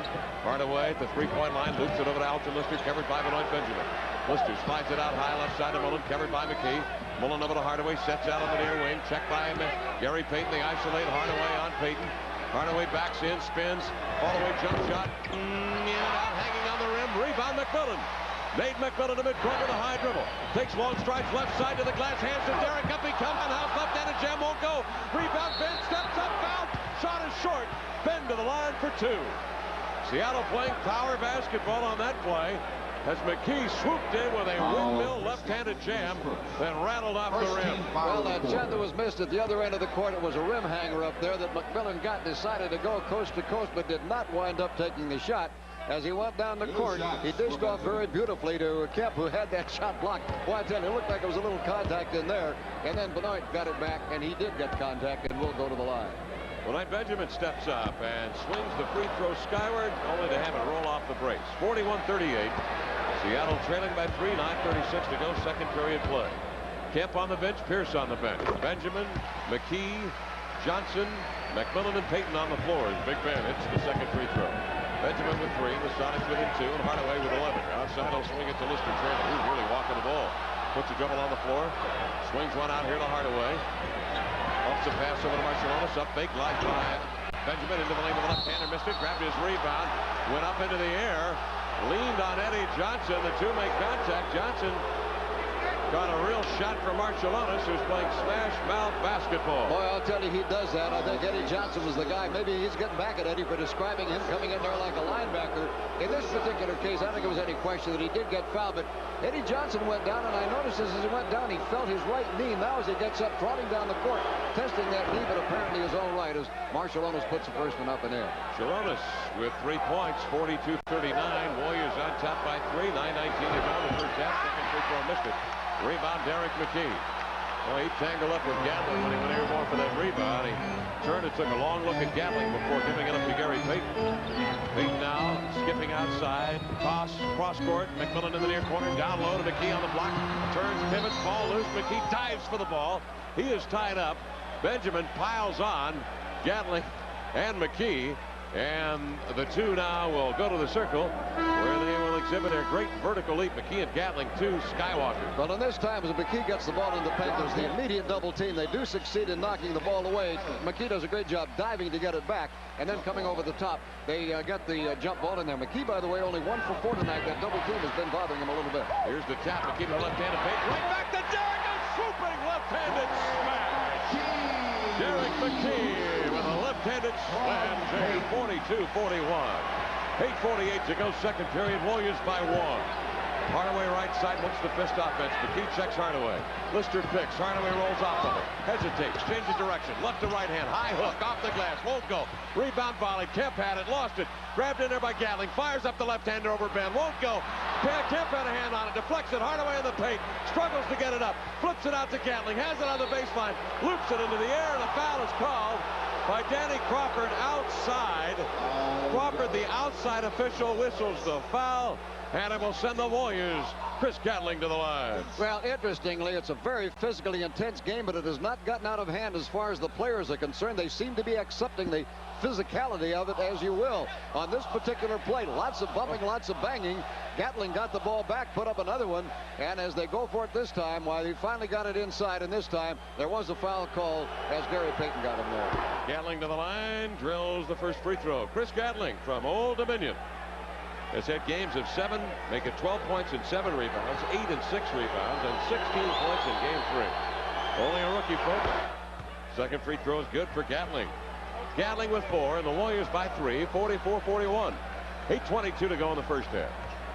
Now here comes Gary Payton with it on the point. Over to Johnson. Slowly turns, measures, fires. This one rims off. Big Ben takes the rebound. Oh, he jumped out of his skin to get it. Circles out to the sideline. Hands off to Gary Payton. Payton on the 2-man play. Glides in. Marciulionis from behind. Stabs at it. Deflects it. Gary goes to one knee. Struggles to get it back up. They're going to call a jump ball or a foul. It'll be a foul. Whistle to Sharonis. Marciulionis, his first. Well, interestingly, as you mentioned earlier, the Sonics have been the ones who have been going to the free throw line the most tonight. At the foul line, 11 out of 13. The Warriors so far 5 out of 6. And again, the Warriors well, they're not in foul trouble yet. Each team with 2 team fouls. Warriors by 3. Kemp outside, settles in, fakes right, moves left, darts in, left-handed swinging hook, got glass, grabbed the rebound, went up. He's hammered, and Sean Kemp will head to the free throw line with 7:52 left in the second period, and the Warriors leading by 3, 44-41. Boy, I tell you, do you think Kemp is taking a beating in there tonight? This time, the ball knocked away as it was off of his hands there. I think that's where the foul's called right there. Sean, that tongue sting, and he looks a little bit like Michael Jordan when he has his tongue out going to the hoop. Here's Sean Kemp, deep bend to the knees, and that trademark line drive trajectory that is so effective. He has 11 points, and he has hit now 7 of 8 from the line. Make it 8 of 9 as he got them both. Kemp with a dozen. And the Warriors lead by 1, 44-43. 7:49 to go, second period. Here comes Hardaway. Quick twist to speed. Covered by McKee. Swings it outside to Lister. Hands up to Sharonis. Checked by Payton. Gary Payton moving quickly laterally to his left. Trying to cut off Marciulionis does. Marciulionis goes airborne. And Gary Payton bumped him, trying to strip him of the basketball. Foul whistled out there on Gary. is his second. Well, the Warriors had a nice two-man game going out there with the little guy Hardaway setting the pick. I think he was trying to get a pick and roll right then, but as Marciulionis went up to pass the ball, he got it deflected away, and the foul was called on the play. It is physical down there. Both teams trying to get a little bit more intense at the defensive end. Each team with 3 team fouls at the 7:37 mark of the second period. The Warriors lead by 1, 44-43. Mullen lofts low. Gatling on the back door is hammered by Benjamin. Ben had no choice but to go airborne. He thought he had all other. Bernie Fryer was right there to make the call, and it will send Chris Gatling back to the free throw line. Well, again, the Warriors have had a little success with the man being fronted and then him kind of pushing off and getting inside. They got to Lister a couple of times that way, and he made the basket. In this particular case, they got the ball to Gatling, got picked up, but Big Ben drew the foul. Chris Gatling, with the Warriors on top by 1, steps up there with 2 fingers, and he drained it. Gatling, a likable, very personable, intelligent kid that we've had several occasions to interview, unfortunately. You know, the last time you interviewed him, I noticed he has a voice clone for Dana Barris. Did you notice that? The two talk exactly alike. Shut your eyes and one sounds exactly like the other. Gatling, the left-hander, with the second free throw, missed it, grabbed by Benjamin. 45-43, Warriors by 2, 7:27 to go in the first half. Sonics have led once in this game at 36-35 on a cage jump shot. Payton high on the left, swings it low to Kemp. Shot backs, turns, double team, nice reverse pivot, rolls one up, and again, he is fouled inside. He is taking a grinding tonight. While he's not shooting particularly well, 2 of 6. He's, of course, being muscled in there, and a lot of bodies flying at Sean Kemp. Take a look. Well, he's doing an excellent job again. He gets double-teamed. He gets triple-teamed. Actually, at the last, there were 4 guys on him, but he's still fighting his way. Now, normally, when Sean gets that many guys around him, he should be able to look outside and kick that ball back out. In this case, I think he knew he was going to get fouled, so he just kept moving around in there. And whoop, as he misses that one, that breaks a string of 8 straight that he had just made. Kemp 8 of 10 from the line. He has 12 points and 7 rebounds. So here's Sean again. The second free throw is good. 13 for Sean. Seattle again trails by 1, 45-44. Warrior basketball, 7:14 to go in the first half. Lister across midcourt, looks at a double team. Kicks it outside, Hardaway. Hardaway with it, 4-court right, over to Gatling. Turns, faces up on Benjamin, strolls in with the left hand. Up he comes hard, blocked by Kemp, grabbed by Owens, rolls it in with the left hand. Billy Owens with 10. 47-44, Warriors by 3. Second period. Inside Johnson has possession on Hardaway. Turns, the jumper, no. Gatling with a rebound. Out to Sharonis. Sharonis across midcourt to the left hand. Covered by Payton. Forced to swerve out on the sideline. Sends it to Hardaway. Turns, sees the double team. Gives to Lister. Lister the 15-footer. Blocked by Benjamin. Big Ben with the easy block. Needs help. Pass up the floor to Kemp. Kemp into the lane. Powers wall over to Johnson to the glass to lay it in. Eddie Johnson with 12. Nice speed from Kemp. 47-46, Warriors by 1. 6:19 to go, second quarter. Big Ben with a lovely block on Lister's jump shot. Hardaway has it 4-court right, working on Payton. Turns, backs into him, and an illegal defense. Call on the Sonics. This will be a technical foul that will send the Warriors to the line for 1 and give them possession as Chris Mullen is set to come in now for the Warriors. We have 6:12 to play in the first half, with Golden State leading by 1, 47-46. When Lister used to be a Sonic, quite often he had that nice jump shot from the top of the key. This time he a little bit to the right of it. But when he made it for the Sonics, it was almost always when they sagged off of him and left him in the clear.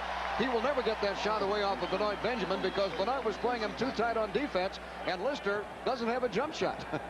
No, he plays like he's got anvils tied to his feet. 6:12 to go, second period, 47-46, Warriors by 1.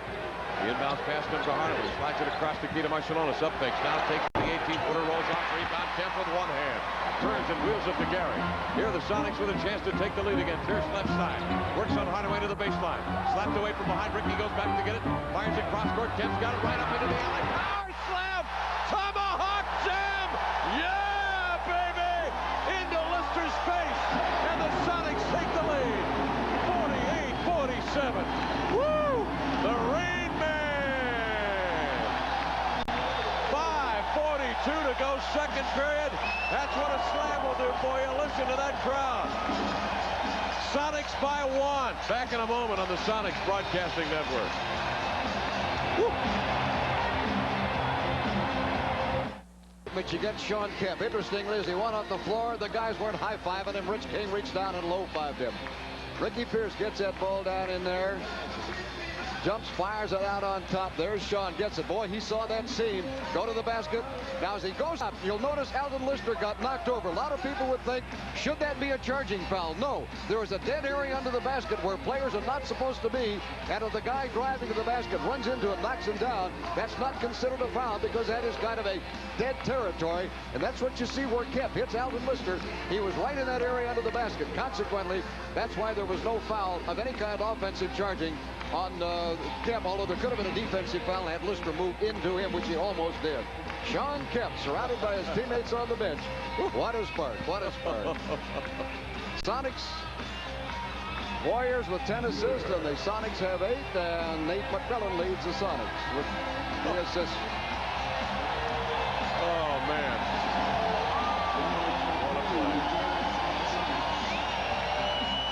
What a play, what a play, what a play. Just when you thought you'd seen it all, he does something again that just sends your heart to pounding and your head to reeling. 48-47, Sonics by 1 on a Sean Kemp power tomahawk jam that reminded me a lot of the one that he banged in on Lambeer 2 years ago here in Seattle. They called an offensive foul on Sean. All right, here we go back to action. Sonics leading the Warriors by 1. Only the second lead the Sonics have held in the game. Hardaway lobs it over the Mullen. Now the corner's been hot all night. He fell in this one up. It's short. Rebound grabbed by Kemp. Out to Gary Payton. Gary to midcourt. Gary slowed by Owens. 3 wheels left-hand side. Picked up by Hardaway in the paint. Gary pumps it over to McKee. Derek hesitates. Working on Marciulionis. Marciulionis gives him leeway. Derek with the ball, haven't hit, 10 on the shot clock. Derek makes his move, double team, kick out to Pierce, head of the keychain, let it go, baby, he missed it. Rebound, Kemp, steps back up, works to the baseline, shoved out of bounds by Lister. Foul on Elton, number 3, and the Warriors over the limit. Sean Kemp, who has been marvelous at the line, 9 of 11, steps up for 1 more. Well, again, as Kemp now goes to a total of 10 rebounds for the ball game. He gets that one, and as he gets to the baseline, Lister moved him out just enough that he gets to go to the line as the Warriors playing very physical. Their backs are to the wall. They have to play this way, and they're over the limit again. Sean Kemp misses the free throw. Only the 3rd miss of the night for Sean in 12 attempts. He has 15 points to go with 10 rebounds, and we still have 5 minutes to play in the first half, folks. Here's Kemp, the 22-year-old. Drills the free throw. Kemp with 16 points. Well, I tell you, it has been a real privilege and a pleasure to watch this kid develop over 3 years. This is something. Here's Hardaway, right side. Sonics by a deuce, their largest lead. Hardaway, forecourt right, covered by Payton. Sneaking up on him, Gary Payton on Hardaway. Hardaway inside looking for Owens, fronted by Kemp, not open. Hardaway now works to the left-hand side of the key. Marciulionis pops out to get it. 5 on the shot clock, double team, jammed up over to Owens. Off the wing, the jumper away, missed it. Pierce the rebound. And the Warriors missing those jumpers now. Mullen and Owens consecutive misses. Pierce slants into the lane to the hole, up in the right hand, drew the foul. Seattle will go back to the free throw line for their 20th and 21st attempts at the line here in the first half. Well, I think if we keep this up, I'm not going to check the record book yet, but they could be setting a record in the game. As Ricky Pierce drives, Mullen reached out, made a slap at him, and apparently drew the foul on that one. So Ricky will go to the line, and we'll have to check with the Sonic the record book, because I tell you, they keep this up, they could set an end to their own playoff record for free throws. Ricky hits the free throw, is up to 9. This late word, Viacom Cable only Viacom Cable is having technical difficulties with their signal. They are correcting the problem, so don't adjust your television set. They're working on the situation. This is the Viacom Cable only. Just know that if you're not getting the picture, not getting the audio, whatever the source of the problem, the nature of the problem, they will get it and are working with technicians on solving that problem. 51-47, Pierce with both free throws, Seattle by 4. 4:27 to go, second quarter. Mullen, right hand dribble into the lane, stripped away by Kemp. Mullen popped right to him on the baseline, raises up, double team. Mullen is sent scooting to his backside on the deck. He took a pummeling in there from Benjamin and from Kemp. The foul is on Big Ben. Second foul on Beebe. Mullen is playing hard, trying to get his Warriors back into this thing as he drives that time. He has normally had pretty good luck with that against the Sonics. However, Seattle has done an excellent job of going into the paint and collapsing back into the paint. And as Kevin mentioned a moment ago, the Warriors have been forced into a lot of outside jumpers. And where Chris Mullen is hurting tonight, he's taken a lot of outside jumpers. He is only 3 out of 9. He is having a poor shooting night, and so consequently his inability to hit has helped the Sonics catch up. Mullen, number 3 in scoring in the NBA, behind Jordan and Malone. Hits the first and the second free throw. Rolls in finally. 9 points for Mullen. 51-49. 4:17 to go. Second period across midcourt. Angling in front of his own bench with a left-hand dribble. Gary Payton off the Benjamin pick. Slides right-hand side of the key. Stops, spins in on Hardaway. Stops, spins, banks one up and in. Gary Payton. He was in deep. He kept pivoting and sliding and spinning until finally found the opening. Here's Owens right side. Seattle by 4. Owens darts away from Kemp. Spins in, double teamed outside of Marciulionis. Marciulionis working on McKee. Fires one over to Hardaway. Coming over the top. Gary Payton whistle with a foul. Payton hacked him from the side. It is the third foul on Gary, and the Warriors' Tim Hardaway will step to the line with his ball club down by 4. Well, again, Gary Payton doing an excellent job on his man-for-man, one-on-one defense. In this particular case, he was able to knock the ball away, but then when he went after it, that was when he drew the foul. Interestingly, a lot of people may say, hey, by this time the other night, Dana Barris had hit three-point range. He has not seen any action. Well, I think what's happened is tonight the Sonics are going big and staying big for quite a bit of the time, and what they've had in the ball game has brought them back in, and while they're in a flow right now, while they're in a rhythm, George Karl is not messing with it. Gary Payton will come out. Nate McMillan will check in. And Hardaway to the line. Misses the free throw. The second one. Got it. Hardaway with 13 points, but he scored 12 of those back in the first period. 3:46 left, second period, 53-50. Sonics by 3. McMillan fires over to Pierce. One-on-one on Hardaway. Kemp comes over to pick. Pierce will take the long jumper. Drain it. Yeah, oh, man. Ricky Pierce with a dozen. Boy, was that a pretty shot. Marciulionis down the wing. Checked by McKee. Marciulionis will give it up to the rookie Victor Alexander. Sends it out to Hardaway. Hardaway with a long stride into the lane. Whirls over the traffic with the right hand. Misses. Gatling the rebound. Swatted away and fouled. The basket is good. Gatling coaxed it in. He is fouled. And Chris will head to the line with 7 second quarter points. Well, I tell you what the Sonics have done. They've helped turn this game in their favor with their defense. They've really done an excellent job. This time Hardaway does find the seam, penetrates. He has had a difficult time getting some of those shots up, which he's made in the past against Seattle. Hardaway so far for this evening has hit only 4 out of 10 into the Seattle defense. You can credit with that. Gatling, however, kind of fumbled that last ball to the hoop. It rolled in, and he'll get a chance, as Kevin mentioned, three-point play. Gatling, a marvelous player. Flips up the free throw, and he nailed it. Gatling with 8. 55-53, Sonics by 2, 3:18 to go in the first half. It's Nate McMillan, the team captain, across midcourt. And his 6th year from Tobacco Row, North Carolina State. On top to McKee, down in Alabama. McKee will take the 3, feathers it up, rimmed it. Rebound Cage, right side, outside to Nate. He'll take the 3, no. Toes the line, but gives it up to Ricky. Headed to Key, hesitation, left hand, leads in, off balance shot, no. Rebound Gatling. Gatling looking for the long pass, decides to give it up to Hardaway. Long lead pass, court left. Marciulionis into the lane. Outside it comes to Ellie. He'll take the 3, no. He'll drive into the baseline. Stripped to the block by Kemp. Did he walk? No. Jump ball called by Jake O'Donnell. As Kemp stripped that ball right into the belly there of Ellie, and the two tied up just instantly there, and Jake O'Donnell makes the correct call. Yeah, it was a good call by Jake O'Donnell. And Kevin, you get the fans may not realize this. I don't know about you. I feel comfortable when Jake O'Donnell is the lead official. Many, many times he has been voted as the top official in the NBA. And I always feel comfortable when he's out there on the floor that it's going to be a well-called game. Very competent official, as is Bernie Fryer, and Danny Crawford has had his nights as well. Victor Alexander will check out. Here's the tap all the way to the baseline. McMillan leans out to get it, did the tightrope act and saves it beautifully. 55-53, Sonics by 2. McMillan hustles down the right side. Dispatches it over to Ricky. Stumbles through traffic. Lost the dribble. Into the hands of Gatling. Lead pass. Hardaway breaks in. McMillan to beat, and Hardaway takes him to the glass and lays it in. Hardaway with 15. The Warriors have pulled from 4 back to tie it at 55 all. 2:24 to go, second period play. Here comes McKee. Working right up into the lane. He's double-teamed, slowed, and forced outside. McKee now hesitates. Now glides back in. Stripped to the ball by Hardaway. Right to Marciulionis. Marciulionis 3-on-1 break. McMillan is back. Down pitch comes to Hardaway to the glass. He'll lay it in. 17 for Hardaway. 57-55. Warriors by 2, and a 20-second timeout call by the Sonics with 2:05 to go here in this second period of play. This copyright broadcast presented by the authority of the NBA and the Sonics, intended solely for the private non-commercial use of our audience.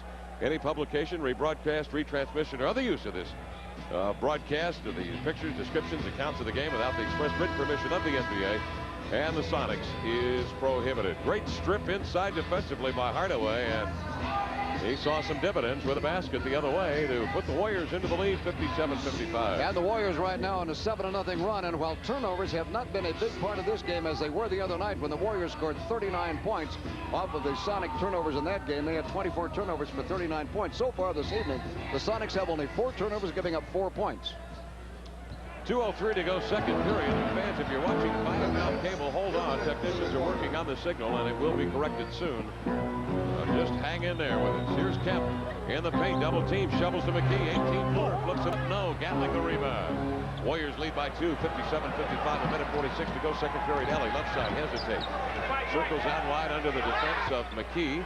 Now Hardaway on the point. Double teamed over to Ellie. Leads back. Jumper. Drained it. Mario Ellie standing on the line. Drills the jump shot. Ellie with 10 and the Warriors by 5. Here's left side. Up to the 12-footer. Missed it. Rebound covered by Billy Owens. Owens peels out of backcourt. Across midcourt he comes. Owens into the lane. Fires one up. McMillan there to block it. Nate breaks back 2-on-2. Pierce is with him. Nate hesitates. Takes Gatling 1-on-1. Circles with a hook. Misses. Followed by Nate. Misses. Rebound Pierce. Trapped to the baseline. Trying to feed it back. Deflected. Stolen by Ellie. Ellie on the break. 3-on-2. Out to Hardaway. Wide open 3. Missed it. Rebound. Sean Kemp. 1:03 to go in the game. In the first half, I beg your pardon. Warriors 59, Sonics 55. Pierce left side trying to force a pass low to Cage. Deflected away. Warrior basketball and a foul called. And this one will be on Ricky Pierce. Boy, right now the Warriors have the Sonics right where they want them in their kind of a ball game. At the moment, they have a 9-0 run on Seattle.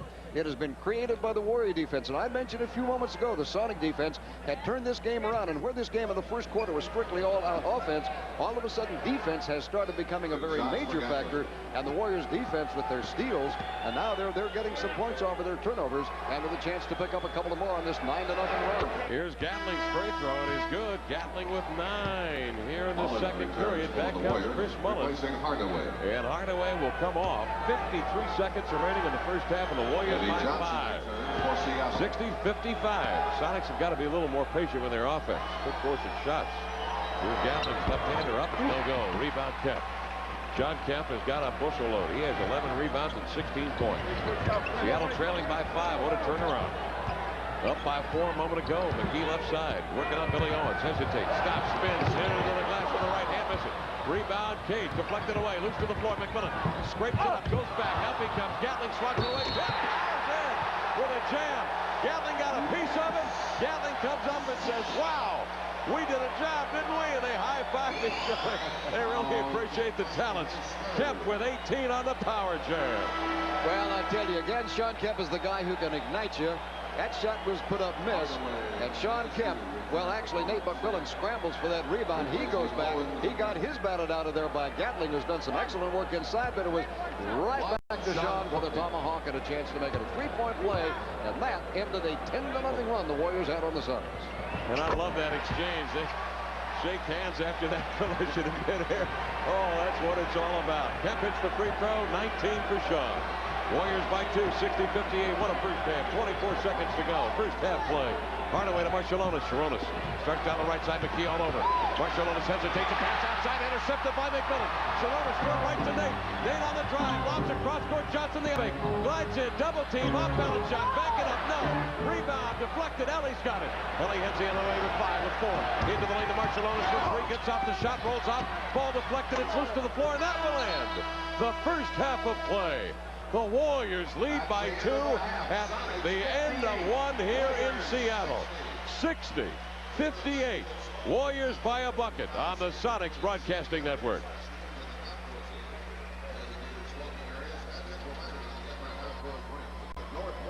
His coach. But when Sonics coach Bill Russell got his first look in 1974 at rookie Leonard Gray, the name Mr. was Russell's instant tribute to his new forward. Gray joined Spencer Haywood and Tom Burleson to create an imposing front line for the Sonics in his first year. I tell you, there were an awful lot of good times that I had here, not only on the basketball floor, but just being in the city itself. But to come up with something memorable, I think to have won the first playoff position, you know, in my rookie season that the Sonics had ever had. So I think that would be a real highlight for me. I think of that. Leonard was an imposing 6'8", 240-pound forward in his 3 years of the Sonics, averaging better than 12 points a game. Gray gets it, lays it in. Will it count? It does. It goes and it counts. Gray made the journey last August to the Sonics Legends game from his home in Seaside, California. And while it appears that he hasn't skipped too many meals since he hung up his jersey, Leonard remains a sports fanatic. Absolutely. I still love all sports. I follow the basketball season straight through to the end and still love it, yeah. While Gray may now have the culinary touch, he wasn't so sure about his shooting touch on this day against his old teammates. You'll see in a minute how much I've been playing. No, but I still, once in a while, I'll see some kids out on the playground, and I'll have my sneakers in the back, you know, and I'll go out and have some fun with them. So, yeah, I still enjoy shooting horse. Leonard Gray, call him Mr., but don't call him late for dinner. For Sonic Spotlight, I'm Bob Blackburn. 60-58 at half. The Golden State Warriors leading the Seattle SuperSonics. Kevin Calabro and Bob Blackburn here at the Coliseum. And a chance to take a look at some first half action. Alton Lister outside with a moment of hesitation, handing to Billy Owens the screen. Owens off the screen, taking it inside. That's a trademark of the Warriors, driving inside. Owens at halftime, 5 of 9 in 18 minutes for 10 points. Here is Tim Hardaway. He raises up for a three. He was 2 for 4 from three-point range. He had 17 points, 6 of 13 overall from the field. The early break also working for the Warriors, getting out off the rebound for transition. They've got some guys that love to leak. That is, guys that once they see that their teammates have secured the rebound will leak out to the side and head up the floor. Sean Kemp was busy in the paint, scratching away for 19 points, 13 rebounds. He was 4 of 8 from the field. Gary Payton shows some nice stuff with a left hand. Gary came up with the 4 points, 1 assist in the first half. He's going to have to step it up in the second half to help this Sonic ball club come away with a stunning victory over the Warriors. Benjamin with a block. He had 2 in the first half. Ricky Pierce in the last few minutes of the second quarter of play tend to rush some things, but this pass out of the point comes to Sean Kemp with disastrous results for the Warriors. As fine a right-handed cradle tomahawk jam as you're going to see. Sean Kemp really igniting the crowd on that play. And another great play. McMillan scooping it up off the floor, going back to the glass, swatted away by Gatling. Kemp takes Gatling and the rim down with him. Sean Kemp with 2 explosions in the first half. McKee has been rather quiet in 20 minutes, 2 of 8, 4 points, 4 boards for Sean Kemp. The Sonic shooting was not good, 40%, but they held the Warriors to 47% shooting. So all in all, and looking at the stat sheet, it appears that the Sonics certainly have got to shoot better than they have. Turnovers, though, have not hurt Seattle. Only 6 turnovers for 5 Golden State points in the first half play. Warriors had a crack at it at the buzzer. Marcialona's shot with a left hand deep in the lane was off the mark. McKee secured the rebound, and that ended the first half of play. The score, the Warriors 60, Sonics 58. Right now, let's go back in time. The playoffs, 1987. Remember it? It is a great moment in Sonics history. David Thompson has it. He puts up a long shot. Goal! At the buzzer! The Sonics win!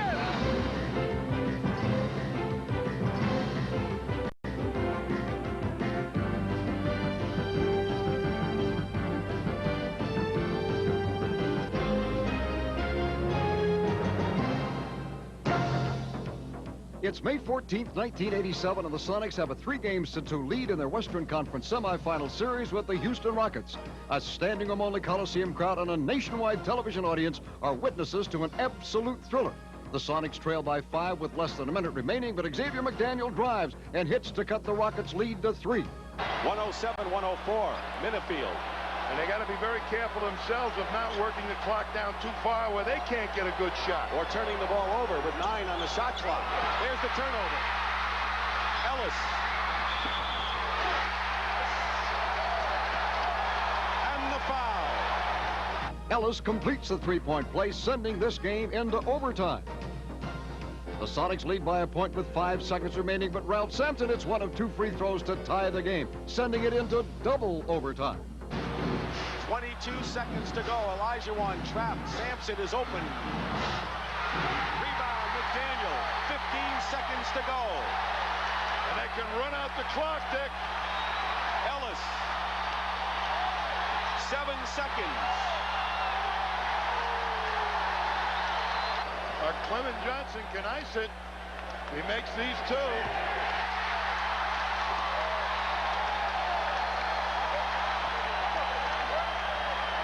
They're up by 3. Anderson for 3. It's over. The clock chimed midnight as the final buzzer sounded, and the Sonics advanced to the Western Conference Finals with a 128-125 double overtime victory. Another great moment in Sonics history. Live from the Coliseum, Bob Blackburn and Kevin Calabro. The Warriors lead 60-58 at the half. Let's take a look at some of the stats in the paint.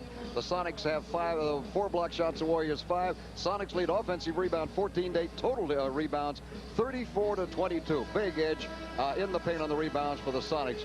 Field goal shooting, the Sonics have shot only 40%, the Warriors at 47. Free throws, the Sonics a big edge there with an 82%, 18 for 22 over the Warriors. They are 11 for 16. The Warriors are at just 69%. Now, the Warriors have 12 assists. The Sonics have only 8. Nate McMillan has 6 of those for the Sonics. In the turnovers, this has been a big area. The Sonics have only 6 turnovers, giving up 5 points, and the Warriors 3 turnovers, giving up only 4 points. So turnovers have not been that big a factor tonight. Sonic scoring, Sean Kemp with 19 points and the aforementioned 13 rebounds. Ricky Pierce and Eddie Johnson, Eddie and Ricky, the twin veterans in there, 12 apiece. And Derek McKee, who had 12 for 14 the other night, is coming up next with only 4. For the Golden State Warriors, on their scoring, Tim Hardaway has 17. He's off to a very good night, although he's taken 13 shots to get them. Ellie, Owens, and Mullins all in there with 10 points apiece to follow in the scoring for the Golden State Warriors. So there we have it right now. Gatling, by the way, has 9 for the Warriors. And there you have the numbers in the first half of the ball game as George Karl sits pensively on the far sideline, realizing how tight this game really is, how important it is, because he does not want to have to take his team back to Golden State and face them with a home court advantage on Saturday. We go to the second half of action, and here's Kevin Calabro. All right, Bob, thank you very much. The Warriors will start with possession here in the third period. Hardaway, Lister, Owens, Ellie, and Mullins. Hardaway, right side hesitates, splits the D, finds an opening, loops it out to Lister, challenges Benjamin. Benjamin steps up with a tremendous block. Sends it out to Ricky Pierce. Ricky hesitates right side, feeds it to Payton, stops, spins, fall-away jumper, off the rim, rolls around, off the mark, rebound grab, Kemp's got it. Kemp backs, turns, spins, tapped away by Mullen and out of bounds. And they're going to rule it Golden State basketball. Sean Kemp with that last rebound up to 14 for the game. Here comes Owens, left side, extends the body to the glass, rolls it in, drew the foul, and Billy Owens will step to the free throw line with a chance at a three-point play to begin things here in this third period. Boy, a freewheeling, high-scoring game. Quick early offense by both ball clubs, and this time Owens takes it inside, right to the hoop, draws the foul. Chance at a three-point play. Billy Owens out of Syracuse, the number 3 pick in the draft by Sacramento, but traded for Mitch Richmond. Misses the free throw. Rebound grab by Kemp. It comes from the Sonics, 62-58. Owens is on Kemp. Mullen is on Pierce. Breaks away. Pierce headed the key with it. Flips it over to Payton. Following jump shot. Missed it, Billy. Rebound Ellie. Ellie charges up the floor to Hardaway. Hardaway centers in. Here comes Ellie into the lane. Lose the boom. Fell on the lay-in. Missed the scoop shot. Rebound Benjamin out to McKee. Mishandled it. Hardaway jams it free. Owens has got it. Into the lane. Challenge is bad. And Ben steps up back. And a foul is called on by Benjamin. Warriors will head to the free throw line. The Sonics have had only 6 turnovers in the first half. They have had 2 turnovers in the first minute of this period, and that last one is one where the Sonics had the nice control of it. Warriors come down as Ellie goes up. They bat at him. He goes to the basket, misses it, and going to the free throw line will be Owens. Owens drills the first shot. Owens with 13 points. Owens has had games of 25 points, 11 rebounds, 16 and 12, and 15 and 7 boards in game 3 a couple of nights ago. Owens second one up, nailed it. Owens has 14, and the Warriors lead by 6, 64-58. 10:59 to go in the third period. Gary Payton will hustle across midcourt, checked by Tim Hardaway. Payton gallops along the near sideline, comes off the Kemp pick. Stops at the head of the key, looking over from McKee. He's got it low, turns on Owens, feathers up the right hander, won't go. Lister had it, lost it. McKee spins in with the left hand and lays it home. Derek McKee loops one up over Alton Lister. 64-60, Warriors by 4. 10:36 to go, third period. Hardaway near angle, comes off the Lister pick. Glides by defender, splits the D over to Ellie, rushes into the glass. He'll lay it in. Mario Ellie with 12. Hardaway with a tremendous move. Back comes Kemp, right side double team. They save, turn the ball over. Turnover to the Sonics, another one. 66-60, Warriors by 6, 10-23 to go third. Here's Ellie, right side. Loops across court for Mullen. Mullen outside to Hardaway, just over the 10-second mark. Hardaway to Mullen, up fakes, glides by Ben. Dishes over to Lister, outside to Hardaway, beyond the three-point line. Up on him is Payton. Payton challenges Hardaway, double teamed, over to Lister, out of the corner. He'll take the long jumper, it rolls in and out. Rebound to McKee. Seattle down by 6. Here comes Gary up the floor. Centers it to Derek. Derek beyond the three-point perimeter. Heavy D with it. Skips it on the wide block. Left side. Willie Benjamin. Backs, turns, hesitates, had a notion. Beats low to Payton. He's on the low block. Spins in traffic. Out of control. Where's he going with a pass? It's deflected away. Stolen by Lister. Outside down to Billy Owens. Sonics turning it over. 9:40 to go, third period. Warriors by 6. Owens out on the point. On top it comes to Lister.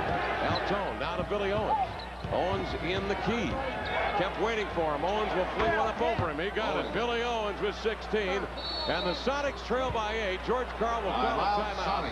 9:25 to go in the third. Warriors by 8 on the Sonics Broadcasting Network. Winner is Dorothy Doggett.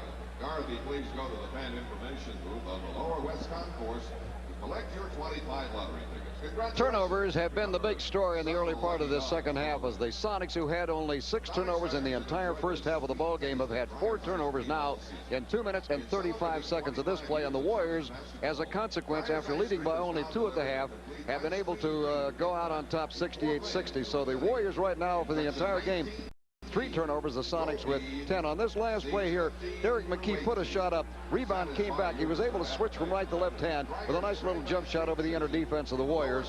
But the Warriors, Ellie gets it, brings it down out on top as they swing it off on the right side. Hardaway finds that little seam, drives in, dishes out to the left.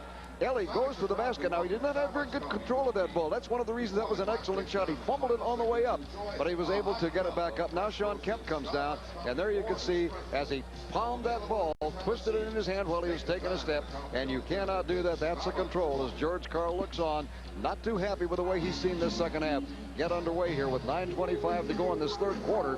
The Warriors have come out on top at 68-60. Now, I would kind of look for Eddie Johnson maybe to put a quick reappearance in the Sonic lineup, because he did that in the first half of the ball game and helped shoot him back in. As a matter of fact, as I speak, he's tearing off the pants and the warm-up jacket, and I think he's going to be coming in.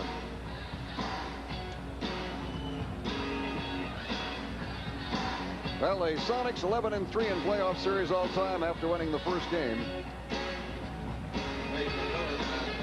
68-60, the Warriors with an 8-point burst here to begin the third quarter of play. The Sonics have answered with only the basket of Derek McKee at 9:25 left here in the third. The Sonics have turned this basketball over here in this fourth period, and it's something that they really took care of back in the first half, but they've turned it over 4 times, and we have just played 3 minutes of action here in the third period. Interestingly, it's Eddie Johnson who gave the Sonics the spark when they were down by 11 in that first half. He has come back into the ball game, but not to replace a forward. Nate McMillan moves back to the guard spot. He had 6 of the Sonics' 8 assists in the first half, so McMillan is back at guard, and Eddie comes in at the forward spot. Nate has been holding down. 9:21 to go in the third period. Seattle down by 8, and their work cut out for them again. They've got to dig themselves out of a valley here. McMillan on the near point. Working, covered on there by Hardaway. Skips one over to McKee. Takes the low pass off the shoot top. Works left side, double team, moves by the defenders. Loops one off the back brace, won't go. Rebound volley. Kemp taps it away from Gatling and out of bounds. Golden State basketball, much to the dismay of the crowd. Here now are the Warriors, a chance to take the 10-point lead. 9:01 to go in the third period. Tim Hardaway, 17 first half points, hit a couple of threes, centers it to Gatling. He'll hand off to Mullen, circles out wide, left-hand side of the key, now to Ellie. Ellie comes out to Gatling, thick, hands to Hardaway. Hardaway looking low for Gatling, fronted by Johnson. Gatling slips in front of EJ, gets the ball on the low block, the left-hander from Old Dominion. Stops, dribbles off the shoot top, 2 on the shot clock, gets off a shot, missed it. Rebound Owens, back to the glass, skips it up, no. Rebound deflected outside, and McKee has got it. 8:33 left in the third. Seattle heads the other way, right to left, down by 8. Pierce outside, working on Ellie. Ricky shifts, stops, up with a J, got it, Ricky Pierce. Nothing to record on that one, 14 for Ricky, 68-62. Warriors by 6, 8:18 to go in the third. Owens, near sideline, 20 feet from the hole, covered by McKee. Cross court to Hardaway, open 3. bounces on the rim, comes off, rebound, Gatling right back up, deflected from behind by Kemp, saved by Pierce, but right to Gatling. Gatling circles up with the left-hander, no. Rebound shot, Kemp muscles it. Fouled by Gatling, who came from behind to grab him. Chris Gatling nearly dealt a serious blow to the Sonics. He was in the midst of 4 Sonics when he put up that left-hander. Well, I'll tell you, the Warriors did a good job keeping that ball alive, and they had their opportunities to get that 2 points. Good D by the Sonics. Sonics down 6. McMillan goes all the way to the hole. Gatling blocks the shot. Count the basket. McMillan to the hole. Bumped by Hardaway. Gatling tampered with it. Count the basket, and Nate will head to the free throw line. That's something I've been waiting for Nate to do when he's up on Hardaway. This time they spread the floor, isolated, and McMillan at 6'5" took the smaller Hardaway right to the rack and burned. Interesting on that play, Jake O'Donnell called the goaltending. I mean, he called the foul, but not the goaltending. Dan Crawford called that from out in front. Nate McMillan hits the free throw. He has 5, and the Sonics are back within 3. Gatling tosses outside to Hardaway, fires a Mullen, pass over to Mullen. Dispatches it in the corner to Owens, back to Hardaway, glides in, double teamed out to Mullen. Long James left hand, got it, Chris Mullen. Mullen with 11. 70-65, Warriors by 5. 7:33 to go in the third. McMillan fires from down the far sideline to Ricky Pierce. Pierce will catch and turn, works on Ellie, glides with the left hand, jump stops from behind, swatted away by Mullen, picked up by McMillan. Ricky sent to the floor, 11 to the shot clock. McMillan cross court to EJ. Up fake, fires off the jumper, it won't go. Rebound tapped inside, Gatling with it. Gatling out to Hardaway. Hardaway up the floor. Hardaway left side, switches to the right hand, in he comes, double team, whips it up, the shot off the mark, but he is fouled. Tim Hardaway fouled inside by the Sonics, Sean Kemp. It is the second on Sean. The Warriors lead by 5 with 7:09 to go in the third. Well, following the Warriors getting that rebound, Ricky Pierce wound up on the floor. Some of the fans thought he got fouled, but he simply fell over backwards on that play. He looks up like he'd like to draw a foul. They go to the other end. The Warriors draw a foul. Hardaway will go to the line. It's an interesting ball game, Kevin. It's fairly rough and fairly intense, but you know, the crowd has not really gotten into this game tonight yet like they did the other night. I'm surprised. Tim Hardaway steps up to the free throw line. Here is Hardaway with a free throw up, and he rimmed it short. 7:09 left in the third. 70-65, the Warriors by 5. Sonics have played tough from behind all night since trailing 11-0 early in the first period of play. Actually, the Warriors got off to the 5-0 start. Hardaway stuck one up, nailed it. So Hardaway splits the pair, 18 for Tim. 71-65, Williams to 6, 7:05 to go in the third. Derek McKee, 6'10", out of Alabama, down his 5th year. Gallops down the near sideline, looks low for Kemp, fronted by the 6'5" Ely. McKee trying to lob over it, won't. Feeds to Ricky Pierce, he'll try the lob, nice play, down to the baseline. Kemp jammed up with a right-hand scoop, tapped away, outside, right to Ricky. First 24 for Seattle. Pierce working on Mullen. Glides in, splits the D, works his one up with the right hand, foul called. It's a push. It will send Ricky Pierce to the free throw line. Jake O'Donnell says defenders had hands on Ricky and were shoving him on the drive to the basket. Mullen picks up the foul. I'll tell you, Ricky driving, going inside again, and he's going to go home with a sore fatty tonight because he's winding up on the end of it there. They collapsed on a nice job of the Warriors to close down that feint, but Ricky was fierce enough and determined enough. He was going to either get the shot and put it in or draw the foul, and he goes to the line for 2. Neither team shooting well. The Warriors are 27 of 61, 44%. The Sonics 23 of 59, 39% for this game. Ricky's free throws up. It is good. Maybe free throws will be the deciding factor. The Sonics have hit on 20 out of 24 from the line, while the Warriors are a woeful 14 out of 21, 66%. Ricky's second one up. This one trembles on the front side, rolls off into the hands of Mario Ellie. Warriors by 5, 71-66. Hardaway working on McMillan. Nate lunges for the ball, taps it. Hardaway off balance, lost the dribble. McMillan the steal. Knocked down, ball loose to the sideline. Hardaway's got it. Hardaway inbounds with it. 4-on-2 to Ellie. Scoops it off to Owens into the lane, lays it up and in. No basket. They say Owens walked. Seattle will get it back. What a break after Nate hustled to scrap and bat and dive for that ball on the floor. It rolled right to Hardaway, and he had a break of 4-on-2. 71-66. Owens taking steps in a tournament of the Warriors. Seattle down by 5. McMillan spins away from the lefty. Hardaway into the lane, switches left to right hand, and banks it up and in. Oh, an underhand scoop shot for Nate McMillan. Nate was 7. 71-68. 3-point Warrior lead. Owens outside, 6:06 to go in the third. Hands to Mullen. Here's Mullen outside, darting for the ball as Kemp. Mullen spins away into the lane, double team. Off balance, Banker won't go. Kemp the rebound, tapped away by Hardaway. Seattle ball. Sean Kemp was all over the maple that time. He was all over the dance floor after that ball.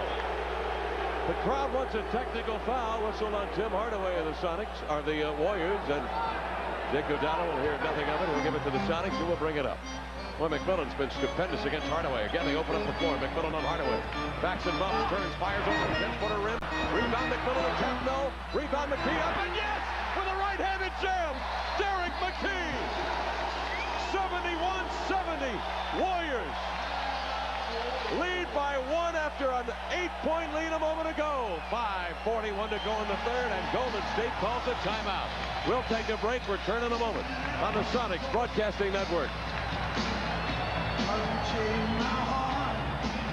On that field goal rim up there, that gives you a great shot. It tells you exactly how that ball feels coming through. Now the Sonics have out-rebounded the Warriors 45-28 tonight. Tremendous rebounding job, but the cold shooting percentages are going to show more rebounds for both clubs than the other night. Already the Warriors have 6 more rebounds than they had in the entire game against the Sonics in their loss here the other night. So the Sonics doing an excellent job on the board, and as far as the offensive rebounds are concerned, why the Sonics have done an excellent job there.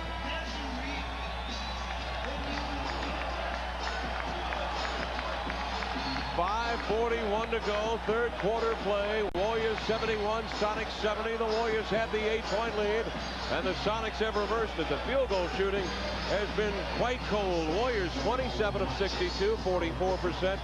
Sonics 25, 63, 40%. Up come the Warriors. Hardaway across midcourt. Outside to Owen. Chest pass over to Marcellonis. Sharonis covered by Kemp. Double team. Kick out. Ellie. Baseline Shea. In the air. Caught it. Mario Ellie. Sinks a big one. Ellie with 14. Quiets the Clavette. Here's a pass up the sideline. Ellie deflects it away from Pierce. Right to Hardaway. Hardaway into the lane. Double teamed over Owens, and he glides with a two-handed jam. Billy Owens with 18. 8 here in the period. 75-70. Warriors by 5. 5:09 left in the third. Nate McMillan, side saddle dribble, right key. Hardaway lunges for the ball. McMillan comes in with a left hand. Goaltending the call. Nate McMillan again strikes on Tim Hardaway with a beautiful left-handed lay-in. Kemp is holding his mouth down the other way in front of the Golden State bench. We've got a timeout called. Kemp holding the mouth out in front of the Golden State bench. McMillan immediately steps up to foul the man to halt play at the 4:58 mark here in the third. The Warriors lead the Sonics by 3, 75-72. Kemp will be brought over to the bench. Frank Furtado will attend to him as Michael Cage now checks in for Seattle. Well, a smart play by Nate McMillan to call that timeout because the other team has the ball and you can't do it. Kemp, he got that elbow. It looked like Ellie got the elbow, his left elbow, flashing back into Kemp's face. Here we are back to lineup. Good defense by McMillan. Bodies up on Hardaway, forces him wide to the baseline. Mullen pulls up, or I should say Hardaway pulls up with a jump hook, but is bumped by Nate McMillan. Shot was an errant dart, and it will send Hardaway to the line for 2 on Nate, the 4th foul. Big factor there because Nate has been the key man in this third quarter comeback from the Sonics, who are still trailing, but the Warriors had started to pull away from them until Nate McMillan started his drives to the hoop on Hardaway. Hardaway to the line, knuckleballs the first free throw up and rimmed it. Boy, I tell you, Hardaway's had a tough time. He is 4 out of 8. Don Kemp, meantime, was on the bench trying to shake the cobweb. Yeah, he got a nasty blow to the mouth that time. I thought he might be coming out of there with a bloody nose or a cut lip or something, but apparently just a little stunned. So he's going to shake it off over on the bench for a while. He'll be back in. The Warriors lead by 3. 4:52 left in the third period. Tim Hardaway with 18 points to the line. The second free throw is up and rattles off. Michael Cage has the rebound. Gary Payton is in with Cage, McKee, Pearson, Johnson. Payton with it, outside, covered by Hardaway. Gary Payton watching Ricky Pierce pop out for the ball left side, covered by Ellie. Ricky holding it. Starts up, stops, 15-footer straight away, off the mark, rebound, deflected. McKee with it, hook pass is low to Cage, a whirl and lay it in with a left hand. Michael Cage on a lovely no-look beat to McKee. Back comes Marcellonis into the lane. Sidesteps defenders out to Hardaway for a 3. Pulls the string, missed it. Rebound Johnson, the ball caromed up over the glass. Seattle will get it automatically. Down by 1, 75-74. 4:20 left in this third quarter play.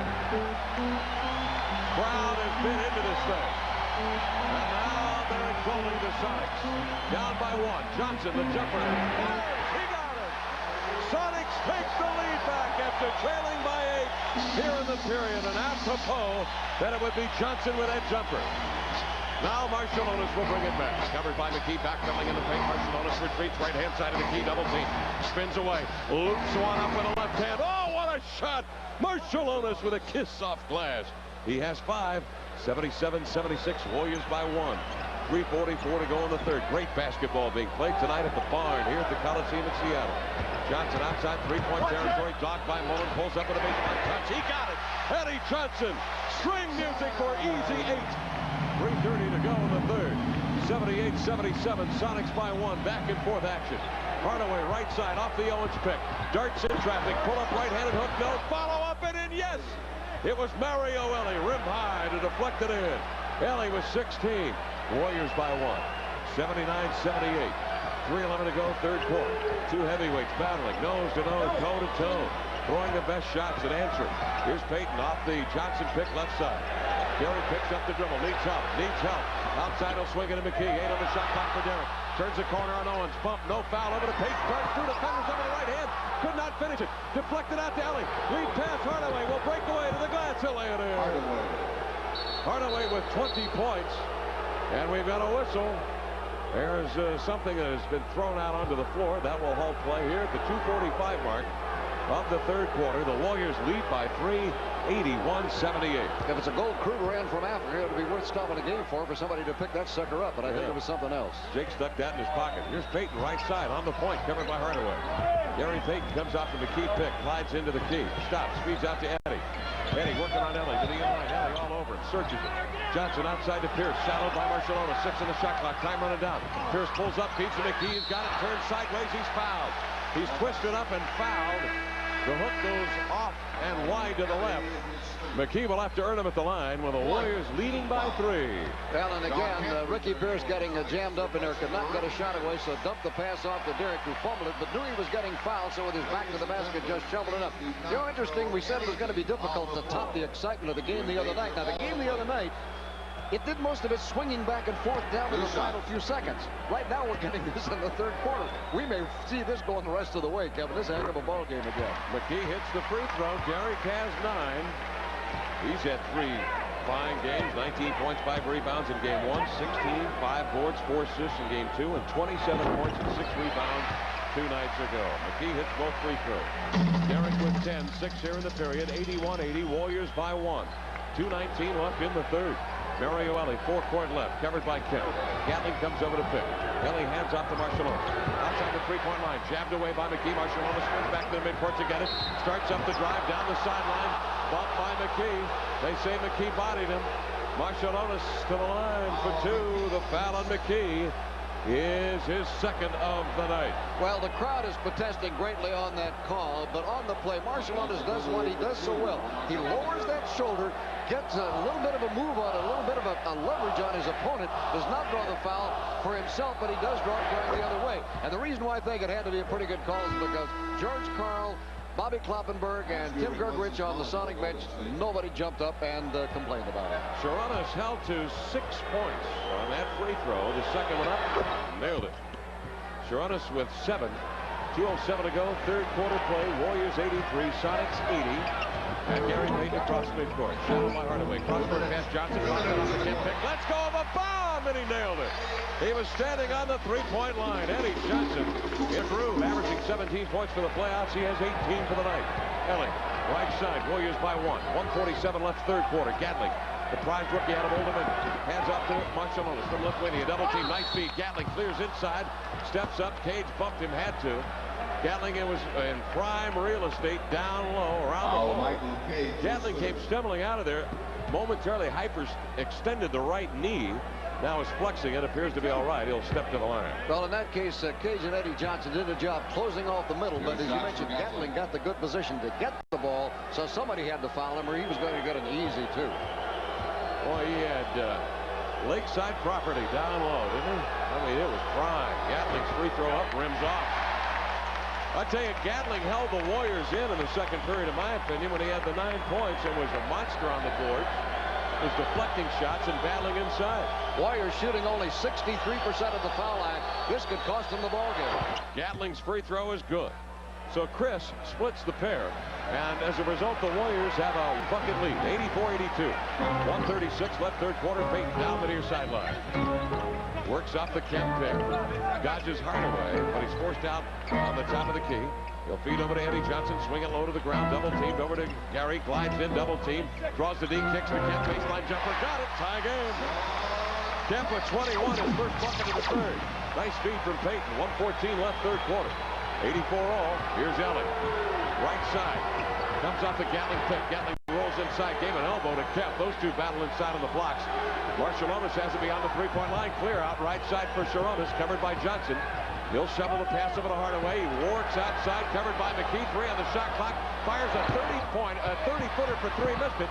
Cage tracks down the rebound. Stumbles to the corner. Double team. And wisely calls a timeout. Smart play by Michael Cage. He hustled after the rebound into the corner, was double teamed with nowhere to go, and immediately called the timeout. 49 seconds left in the third. It's a 20-second timeout. Whistle by the Sonics. And that Sonic defense, Bob, was extraordinary on this Warrior attempt down the floor. They pushed Hardaway all the way outside, and he literally had to get off about a 30-footer from three-point territory. Well, it's interesting how, you know, we often talk about defense is what wins in playoff action. We saw a great offensive game here the other night. Seattle winning at 129-128. I'm not sure. I don't think the score will get quite that high tonight, although the way the first half was played, it looked like it would. But defense has taken over in this period. Both teams toughing up, and the Sonics, as you mentioned, really putting the screws on that time. Tie game, 84 all. Payton darts off the Kemp pick, glides into the paint, forced out by Hardaway, slides it out on the far point to McMillan. McMillan and Payton working together. Payton now backs, turns, whirls, one-away jumper. Yes! Gary strikes from 8 feet, falling away. You knew he would get one of those to sneak in there. He has a half dozen. He's been getting position, but has not been able to finish all night. On the wing, it is Ellie. Mario Ellie. Good overplay by Payton to deny Marciulionis on the point. Ellie gives it outside to Askew. Seattle by 2. Crouch Channing defense, 16 on the shot clock. Here comes Ellie. Roundhouse right-hander on the air. Oh, what a play. Ellie angles a high one off glass. Banks it in. He has 18. We're tied again. 86 all. 9 seconds. 8. 7. Gary across midcourt with 6. Challenges Hardaway. Backs. Double team. Needs a man. Turns. Close to pass to Cage. A whirl and lay it in. Michael Cage on a feed from Payton. And all the Warriors can do is throw it the length of the floor. At the end of 3 quarters in the Coliseum. Sonics 88. Warriors 66. Back in a moment on the Sonics Broadcasting Network. To the display. Well, as the Sonics with 10 seconds left on the clock, Gary Payton, that little cocky jaunt of his, brings the ball up court, that little stutter dribble top of the key, moves off to the right, comes into that little pivot turnaround move. They throw the double team on him. Then they back off of the double team, gives him a chance. He backs away. A shot turned into a pass when he saw Cage wide open. Cage knew he had to. That would have been a touch pass had he moved that ball to somebody else, but instead he just tipped it up and put it in. Great play by Cage. There it is, another one as Michael Cage gets another one on the pass in under, and the Sonics right now holding on to an 88-86 lead as they enter the final play of action. Interestingly, Michael Cage getting quite a bit of offensive action there, and he was 5th in the league this year in field goal percentage. He has not had a lot of shots in this playoffs, but when he gets them, he has taken the most advantage of them. 88-86. We head to the 4th quarter. The Sonics leading by 2. Bench scoring, Seattle 33, Warriors 17. Eddie Johnson with a whopping 18 off the bench. Nate McMillan has 8. It's McMillan that has the ball now to start the 4th period. Feeding over to EJ. EJ off-balance jumper won't go. Tapped up by McMillan, no. Chased by Kemp. He's powering inside, goes to the air, and we've got a jump ball. Shawn Kemp grabbed inside.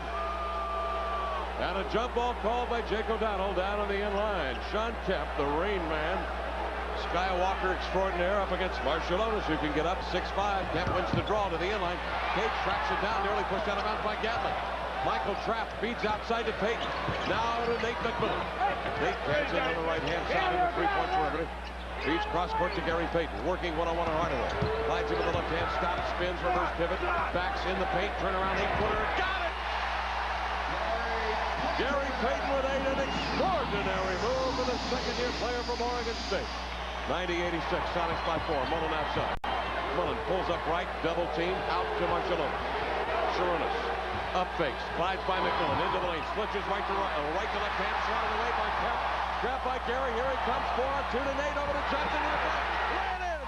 Eddie Johnson lays it in from Nate. Seattle by 6, 92-86. 10:59 to go in the game. Warriors call a timeout.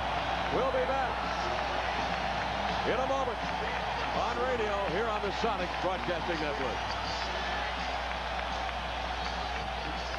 Well, we had mentioned earlier that the Sonic crowd in the first half of the game had not been into it, but the Sonics in the second half have brought the crowd in. And it's been great plays like this one. As that ball batted around, grabbed by Gary Payton. Payton bringing the ball up court.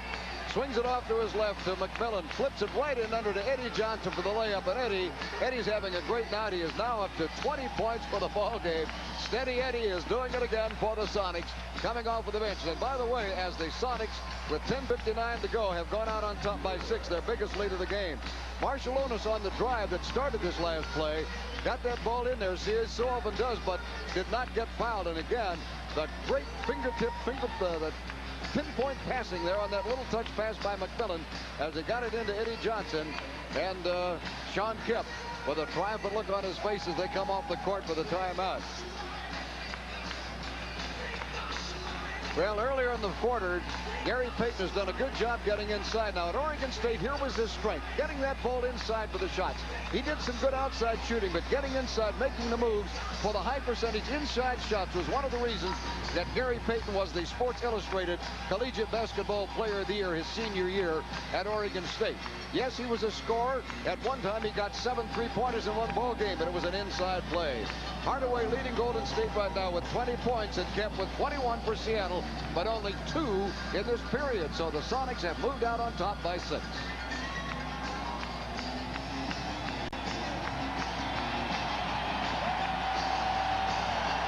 .59 left, fourth quarter play. The crowd is erupting.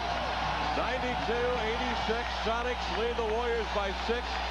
The largest Sonic lead of the night. Gary Payton, Nate McMillan, Eddie Johnson comboing on the last break down the floor for Seattle. Now it is McMillan, it is Payton, Johnson, Cage, and Kemp on the floor for Seattle. Warriors will bring it up. Gary Payton denies Hardaway the ball in the inbound pass. Owens will bring it across midcourt. Billy Owens covered outside by Kemp. Hands off to Hardaway, deflected by Payton. Off the leg of Hardaway, goes back into backcourt to get it. 12 on the shot clock. Here comes Hardaway, bobbing, weaving outside, skips it to Owens, turns, wheels it over to Mullen. Down to Lister, juggle the ball out of bounds. Lister juggles it out of bounds. The Sonics will take possession. Seattle up by 6, 10:37 to go in the game. Now you've got to play smart. Here's Gary Payton on the near point. Eddie Johnson pops out to get it. Rushes by Mullen to the inline. Glides in laterally. A beautiful right-handed shot from 8 feet. Johnson made that one lateral step that gave him the wide berth of the defenders. Marcellonis left side. Double team deflected. The ball tapped out of bounds. Last touch by McMillan. Marcellonis heading after it. Really bumped McMillan down in the corner for an instant. I thought maybe a foul on Marcellonis, but they say no. Seattle leading by 8, 94-86. The ball popped away from Lister by Cage. Lister out, leaps, kept for the ball, and in the pursuit of the basketball, Cage apparently came over the top. The foul is called by Danny Crawford on Michael Cage. It is the 4th on Mike, the first team foul on the Sonics. A long way from over. Seattle by 8. Warriors bring it in bounds. We're here in the 4th quarter. Tim Hardaway outside, covered by McMillan. Turns the corner, right side, splits the knee, ran into Kemp, blocked away, tapped to midcourt. Ellie's after it. 16 on the shot clock. Ellie to Owens, back step, spin into the lane, turns right-handed off the glass, no. Rebound, Johnson poked away, loose to the floor. Hardaway's got it, his shot is off the mark. And a loose ball foul is called inside on Eddie Johnson. How in the world can all that havoc go on down there and they not call a foul before that? Well, I think the officials in this ball game today are letting them play, and I don't think they're calling too many ticky-tack fouls, and they're waiting till the real one occurs before they call it. So Tim Hardaway will step to the line. Hardaway with 20 points. He's missed 5 free throws tonight already. But he is now 5 of 10 as he hits that one. It is Tim Hardaway with 21 points. He has been held in check here in the second half, with only 4 of his 21 coming in the second half of play. The Sonics lead is trimmed to 7. 94-87. 9:54 to go in the game. Tim Hardaway again, the low crouch, the bend at the knees, the high flip on the trajectory, and he laid it in. 22 for Hardaway. Sonics face pressure on the inbounds. They break it easily. McMillan to Payton, gallops up the floor to EJ, sets up baseline jumper, no. Long rebound grab by Hardaway. Warriors will break back. Hardaway up center of the floor, Mullins drives in. Fouled by Kemp. Fouled by Sean Kemp. Owens will have to earn him at the line as Kemp came over with a hard foul. It is the 3rd foul on Sean. Well, it was a hard foul, but not a dirty foul, and we've not had any attempt at guys getting up, retaliations of any kind, because in that particular play, while it was a hard foul, Kemp was going for the ball. That's the main thing when you come up in foul situations on guys driving to do. If they're going for the ball, the offensive player understands the foul. Sonics lead is 6. Billy Owens free throws off the mark. Boy, when he let it go, it looked as if he was reaching out to pull it back, to say, excuse me, I didn't mean it. He missed wide right badly. Second one by Billy. Yes. Snuggles it in for 19. 1-A game. 94-89. Sonics by 5. Long lead pass up the floor. McMillan. Will he take a three? He will. The rim's in and out. Rebound to Lister. 9:36 to go in the ball game. Seattle up by 5. Here's Hardaway outside. Stutter step dribble. Hesitation. Works left side. Double team. Leans in. Banker away. Missed it. Gets to the follow. Grabs the rebound. Stripped to the ball by Cage inside. This foul will send Alden Lister to the line. The foul on Michael is his 5th. You know, Alden Lister started the game tonight. He has been back in, has played a lot of minutes, and unlike his other games in the series, he's seeing a lot of action. In this place, Hardaway came in. His shot was no good. Lister got it, went right back up, but had an arm across his extended arms as he went to the basket, and it's his first trip to the free throw line tonight. Al nurses in the free throw and rattles up and in. Alton with 3 points. Now a line change. Mullen will come out, and Marciulionis will check in. He and Hardaway, Owens, Lister, and Ellie on the floor. McMillan will come over to the bench, and the Sonics will also bring Ricky Pierce onto the floor with Benoit Benjamin. So you've got Benjamin, Kemp, and Johnson on the front line with Pierce and Payton your guards. Benjamin's in there now to try to slow down the guys when they come into the middle. Sonics lead by 4, 94-90. Lister's shot is up. Rim around and fall in. Lister with 4. So the Warriors have cut a Sonic 8-point lead back to 3. 94-91. 9:19 to go. 4th quarter play. Gary Payton works between the rings, puts a move on Marciulionis. Gears it right side, shovels one up from the belt buckle and banked it up and in. Gary Payton nearly had it stripped by Marciulionis, but he muscled it up off the belt buckle. Here is Ellie outside, working beyond the 3-point ring. Look out, don't give him a shot. Benjamin sneaks up on Ellie, starts his dribble, lost it, deflected by Gary Payton into the hands of Pierce. Pierce breaks away on Marciulionis to the glass, rolls it up, get in there and hangs and rolls in. He is fouled. Ricky will go to the line. What a play. Ricky Pierce got it to hang on the rim, and it rolled in. Seattle by 7, 98-91. 8:52 to go in the game. Well, again, Gary Payton playing a great second half. Perpetrates that steal. Gets the Sonics transition game going. Ricky Pierce brings it on down. Marciulionis grabbed him by the arm, but as Kevin and I have mentioned so many times, Ricky, a very strong person, can play through. While his right arm was grabbed, he finished up with a left arm on that one to get the basket, and a chance right now with this free throw to put the Sonics back into that big 8-point margin they had a moment ago. Pierce with 17 points on the night. Brown has it. Here's the shot.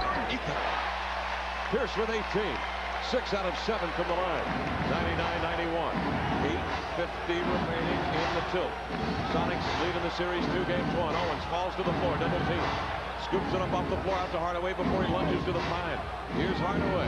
Beyond the 3-point line. Checked by Kemp on a jump switch. Hardaway playing with the ball. 7 on the shot clock. Hardaway right side. Into the Sonic defense. Gives up to Gatling. Glides for the baseline and lays it in. Gatling with 12. 99-93. Sonics by 6. 8:24 to go in the ball game. Johnson stops shy of the 10-second mark. Flicks it ahead. 4 court left to Benjamin. He'll give it back to EJ. Now here's Eddie Johnson. Covered by Hardaway. Sends it over to Kemp. Kemp backs in on Owens. The wraparound ball back pass to Payton. Skipped away, but Gary corralled it. Nice catch by Payton. Out to Pierce. Turns in the air. Deflected by Hardaway. Hardaway with a steal. Hardaway on the drive. 3-on-1. Marciulionis to the glass. Lays it up and in. Marciulionis with 9. And the Sonics call a timeout. 99-95. Sonics by 4. 7:58 to go in the game. Payton and Hardaway exchange pleasantries before they go to their respective benches on the Sonics Broadcasting Network. Well, the Warriors are doing what they do best. They steal in the transition game as they get the 2-on-1 break. Hardaway to Marshallonis, who had to switch from right to left hand to make that layup shot. And right now the Warriors are their back to the wall. You can expect them to go into this very active defensive ball game the rest of the way. Ricky Pierce, as that play started that time, tried to get a shot off, but the ball was deflected. I don't think they'll call that a shot. And Hardaway gets that 3-on-1 break going. Actually, it turned into a 4-on-1 break as Mullen looms into the picture there, and Marshallonis finishes to bring the Warriors back within 4. Now, the Sonics twice have led by 8. The Warriors twice have gotten it back down to 4. It's 7:58 left in the ball game. Very important. Kevin said a few moments ago, time now to play smart. This is when the Sonics have to be careful because the turnovers can suddenly turn into a problem. They have 14 turnovers for the game, giving up 17 points. The Warriors 7 turnovers, giving up 11 points. But again, sometimes it's where those turnovers occur. And at this particular time, the Warriors did the same thing in the 4th quarter here the other night.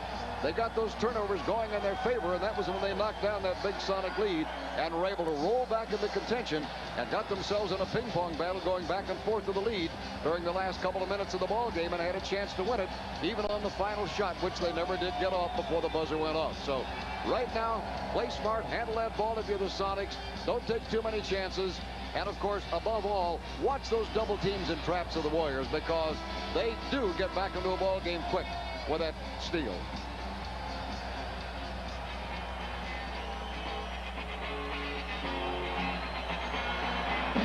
$7:58 to go. 99-95. Sonics by 4. Is Kurt Cohane in the audience here tonight? Nirvana lets it loose, and here come the Sonics, trying to dig into some good karma. Across midcourt comes Gary Payton. Gary covered by Marshallonis on the point. Gary Payton has come alive in the second half. Hands off to Pierce. Ricky works the dribble off the foot of Mullen, rolls out to Payton. 7 on the shot clock. Gary into the lane. Turns, fades, fires, hits! What a shot! Oh, G-Man! Seattle by 6. 7:30 to go in the ball game. A fall away 12-footer in the key for Gary. 6-point lead for Seattle. Outside Marshallonis covered by Kemp. Double team, triple team. Draws the D, kicks it to Hardaway at 3. No. Johnson the rebound. 7:17 to go in the game. Eddie Johnson with the rebound. Seattle by 6. Gary Payton across midcourt. Here is Payton covered by Sharonis. Gary Payton forced out wide. 11 on the shot clock to Johnson. Turns 15-footer, floated up. Yes! Eddie with 24. Seattle heaping it on. Leading by 8. 6:54 to go in the game. They had an 11-point lead with 6 minutes remaining in game 3, only to win it by 1. Marshallonis, right baseline up, beautiful reverse to the left hand, he missed it. Benjamin the rebound, outlet pass ahead to Kemp, sidesteps Owens and is fouled out on the floor. It will be the second team foul on the Warriors.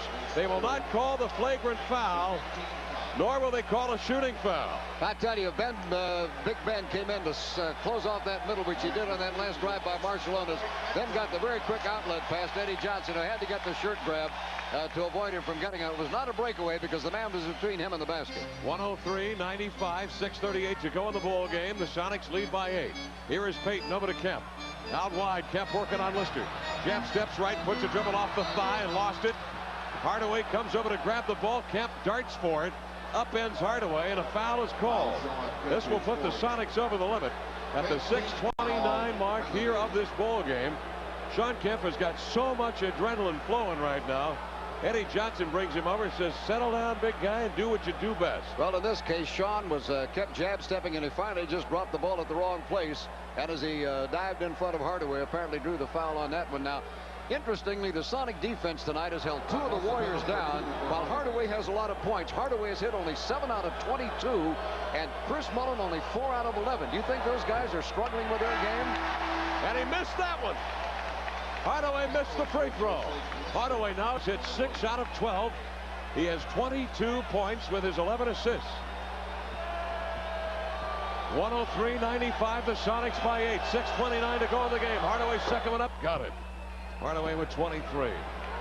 The Sonics lead by 7. Here comes Hardaway sneaking up in the front court to cover Payton. Gets rid of it to McKee. Sees the double team over to Johnson. Whirls by Gatling into the lane. Switches right to left hand. His roller off the mark. Gatling the rebound. Off his leg. Out of bounds. They're going to rule it off Kemp, though. They say it hit the baseline before Gatling grabbed it. Warriors will take it. Remember, Seattle had an 11-point lead with 6 minutes remaining in the game in Game 3, and the Warriors came back. They've got a lot of fight left in them. 6:11 to go, a long way from over. Here's Hardaway, pull-up jumper, left side, missed it. It rolls off Sean's fingertips and out of bounds. Kemp on the weak side could not control the rebound. Boy, Hardaway's having a horrible second half. 1 out of 9. His touch is simply not there. Give the Sonic defense credit for part of it, but he's even missing the open jumpers now. 7-point Sonic lead, 6:05 to go in the game, and a timeout has been called by the Warriors. This will be a 20-second timeout called by the Golden State Warriors. Boy, Don Nelson is really chewing on his ball club right now over in that crowd, while George Karl is rather placid, rather calm.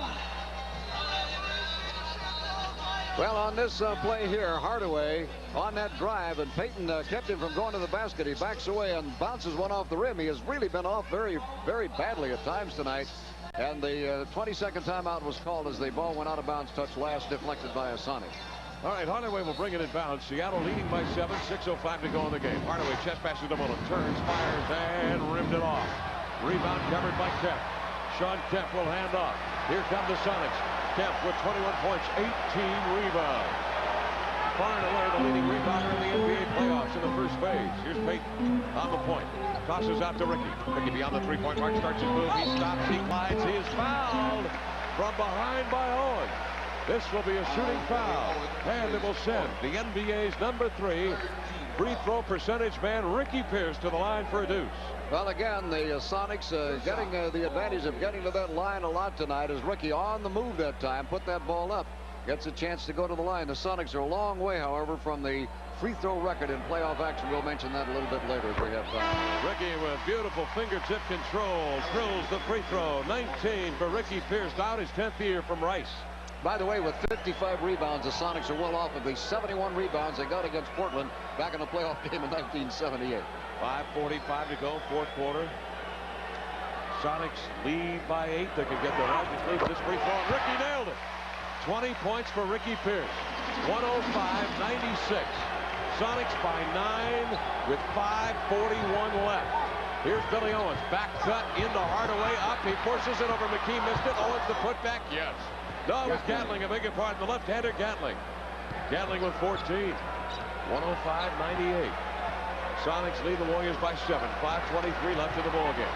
Hardaway covered by Payton. Payton spots the seam. Trying to penetrate. Stripped of the ball by Ely.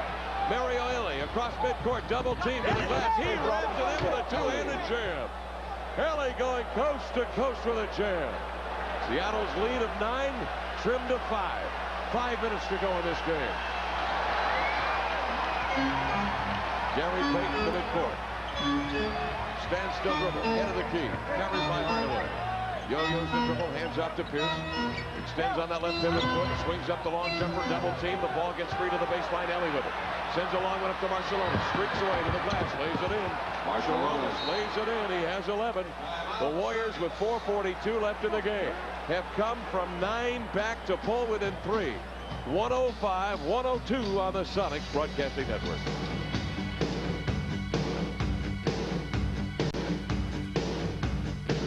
Fumbled the ball a little bit, and Ellie reached in. They pinched in on him at the top of the key. Ellie himself had a little trouble in the dribble, but decided he's going to go all the way. He finishes and flushes it down the drain with a very solid two-handed slam. And this, of course, is the area that Seattle is going to have to look out. Now, again, Ricky Pierce, an off-balance shot. Do not take bad shots. Work that ball. Take an extra pass until you get an open shot. And I'm sure these are some of the things they're talking about, because after that one, they got the ball down to Marciulionis for the easy 2. Now the momentum, why they have the momentum, and so that's why George Karl with a timeout. That was a long pass again. The same play, just a different view of it as Marciulionis gets it. Now, as far as the turnovers, the Warriors have 7 turnovers, giving up 11 points. Sonic 16 giving up 20 points.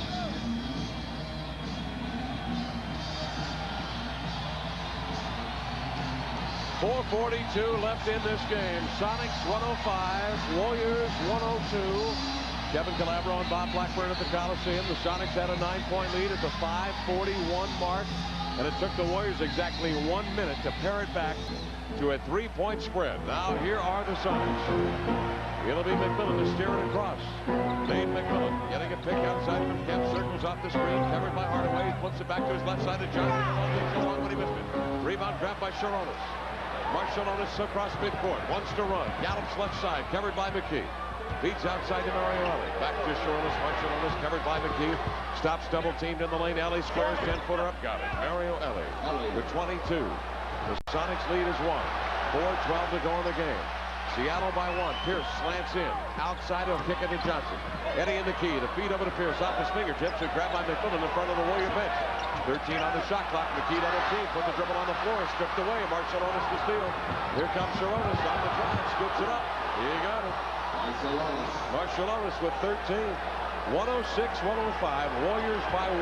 3:48 to go in the game.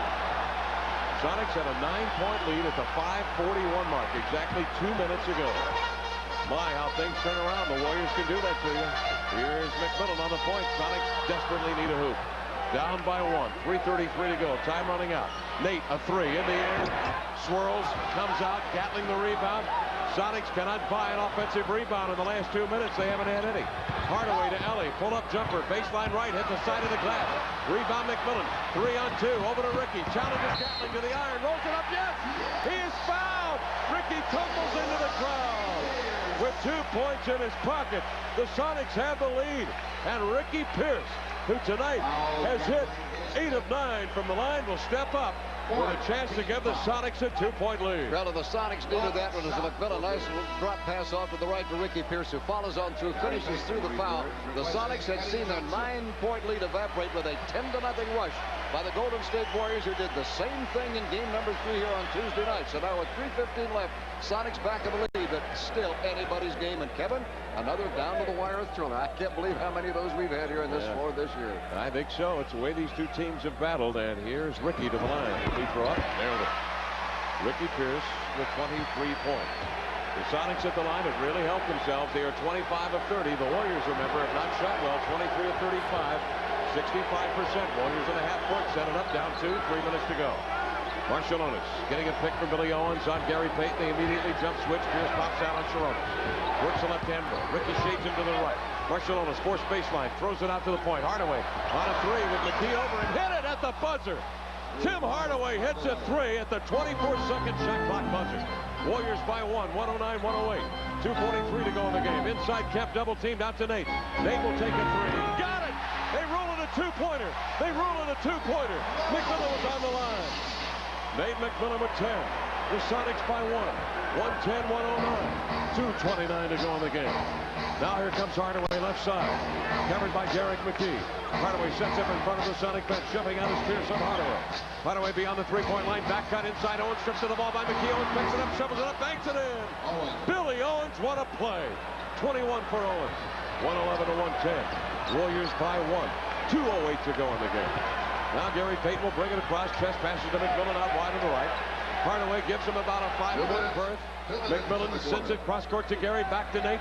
Studies the 3. Glides by Hardaway into the lane with a left hand. And won't go. Gatling the rebound. Out to Hardaway. 2-on-1 break. Over to Marciulionis. Tied up and fouled by Payton. With 1:49 left in the game. The Warriors leading by 1. 111-110. Sharonis Marciulionis heads to the line where tonight he's hit 3 out of 4.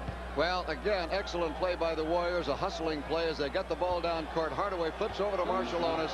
He knows he's getting fouled, so he just goes ahead and puts the shot up. And George Karl with a very worried look on his face right now. He does not want to go down to Golden State on Saturday afternoon. A 9-point lead with 5:41 left in the game. And the Warriors pair it into it quickly. Marciulionis hits the free throw. The Warriors lead by 2, 112-110. 1:49 left. His second shot, no! McKee grabs the rebound. Well, I tell you, the Sonics badly need an offensive rebound. I don't think they've had one in the last 4 minutes. Here's Johnson in the lane, double team, looks up a soft one. He got it, tie game. Eddie Johnson was double teamed in the lane. Somehow he squirted away. Turned, he faced up, he had a wide open jumper, and he drove it. 112, 1:31 left in the game. Left side with it, Hardaway. Checked by McMillan. Owens out to pick. Hardaway takes a 3, rims off, rebound. Kemp head inside position, deflected. Johnson's got it. Eddie Johnson on the baseline. Now he'll give it up to Nate McMillan with a minute 16 left. McMillan to EJ for three. It off, rebound loose. Pierce is after it. Tapped away. Off of Ricky Pierce's head. Deflected out of bounds. The Warriors will get the basketball back. 1:10 left in the ball game. 112 tie contest. Tim Hardaway has it at midcourt. Here is Hardaway covered outside by Nate McMillan. Hardaway sends it over to Marciulionis. 101 on the key to the baseline. Marciulionis double team, cross court to Hardaway. Tie game, 55 seconds left in the contest, 8 on the shot clock. Hardaway drives in, double team. Foul, they say, on contact with Pierce. Ricky Pierce and Nate McMillan doubled him as he slashed into the lane. The foul is on Nate McMillan. Nate McMillan tonight has picked up his 5th foul. 51 seconds remaining. Tie game at 112. Hardaway going to the line. Well, the Sonics doing an excellent defensive job. They were not giving him an open outside jumper nor an inside entry pass, so he had to drive and was able to pull the foul. But the free throws have killed the Warriors tonight. But this one rims around, dances on the iron, and falls in for Tim Hardaway. 27 for Hardaway. Hardaway from the line tonight is hit on 8 out of 14 attempts. Warriors by 1, 51 seconds left in this ball game. Tim Hardaway, second free throw up. Rims around, falls off, rebound, Sean Kemp, the rain man with a board. He has 19 for the night. 113, 112. McMillan across midcourt, 43 seconds left. McMillan, head of the key, covered by Hardaway, down low. Pierce sets up, he hooks it up and in. Ricky Pierce with 25. Oh, what a pass from McMillan on the point. Pierce posted up, spun. McMillan spied him, threw a little sidearm pass in deep, and Ricky caught it, hovered, banked, and the Sonics lead by 1 with 39 seconds remaining. Now, should the Warriors score, the Sonics very well would have possession the rest of the way. Let's take a look at the last play. Well, it was an interesting play as McMillan came around the right side, or rather the left side of Hardaway to get that pass into Ricky Pierce. And with that assist, that is now 10 assists for McMillan. He has 11 points. He has 8 rebounds, near a triple-double. Again, a great play to a great veteran, Ricky Pierce. And now has, what does he have? 25 points Ricky has in the ball game. So again, McMillan, he's kind of a peekaboo pass around the left side of Hardaway. Whew, I tell you, we have seen, again, it's not as high a scoring game as the other night, but we are seeing a game, Kevin, which is almost a duplicate as far as the thrill to the fan is concerned. And boy, the fans, a little quiet early in the game when the Warriors got off to their big lead, and Seattle was forced to play hard to get back into it. Once they got into it, the crowd picked up, and they've helped them ever since. And again, we have seen 2 great basketball games here this week. No question about it. 39 seconds remaining in the game, and the Sonics have a 1-point lead at 114-113. Now, if you're Golden State, what do you do here? Who's had the hot hand? Who's been the man right now? It has to be Tim Hardaway with his 27 points, although he has not been shooting well at all. 8 of 26, and from the line, 8 of 15, but he has handed out the 11 assists. Chris Mullin has been held to a playoff low this year of 11 points. Mullin previously has had games of 16, 20, and 24. George Karl is uncharacteristically subdued in front of his own bench. He nods down the bench at somebody other than a player, maybe up into the stands. I think it is wife Kathy, and nods and looks at her and says, "Here we go. Hang on to your seat. Cross your fingers, your toes. Grab the rosary, because here we go, baby. It's crunch time." 39 seconds remaining. Warriors bring it inbound. 114-113. Hardaway across midcourt. Left side, off the pick, into the lane. Lost the dribble, grabbed it, put it up, missed it. Rebound, Kemp, stripped away. Payton's got it. Payton tries to drive up the floor. They call a foul on Sharonis. Marciulionis trying to impede Payton's progress up the floor, draws the foul. And it will send Gary Payton to the free throw line. Denny Hardaway has had trouble. The Sonics a great job collapsing back in. He fumbled the ball. He did have an open shot, but never had fingertip control. Made a valiant drive to go get it. And then Sharonis, he blocked him off on that one, drew the foul. And Gary Payton, can he do it? He got it. 13 for Gary Payton. 7 of those points scored here in this 4th period. The kid came alive in this 4th period. Maybe coming of age. Ricky Pierce will come out. In will come Benoit Benjamin. 25 and 9/10 seconds remaining. in this ball game. 115-113, Sonics by a deuce. Now Gary will get another. Big free throw, maybe the biggest. He hit it! Gary Payton stepped up like a man, and he drilled two beauties. How about that, Gary Payton, huh? 8 of his 14 in the period. Seattle by 3, 25 and 9/10 seconds remaining in the game. And let's just listen to the crowd. Just listen to the sellout crowd.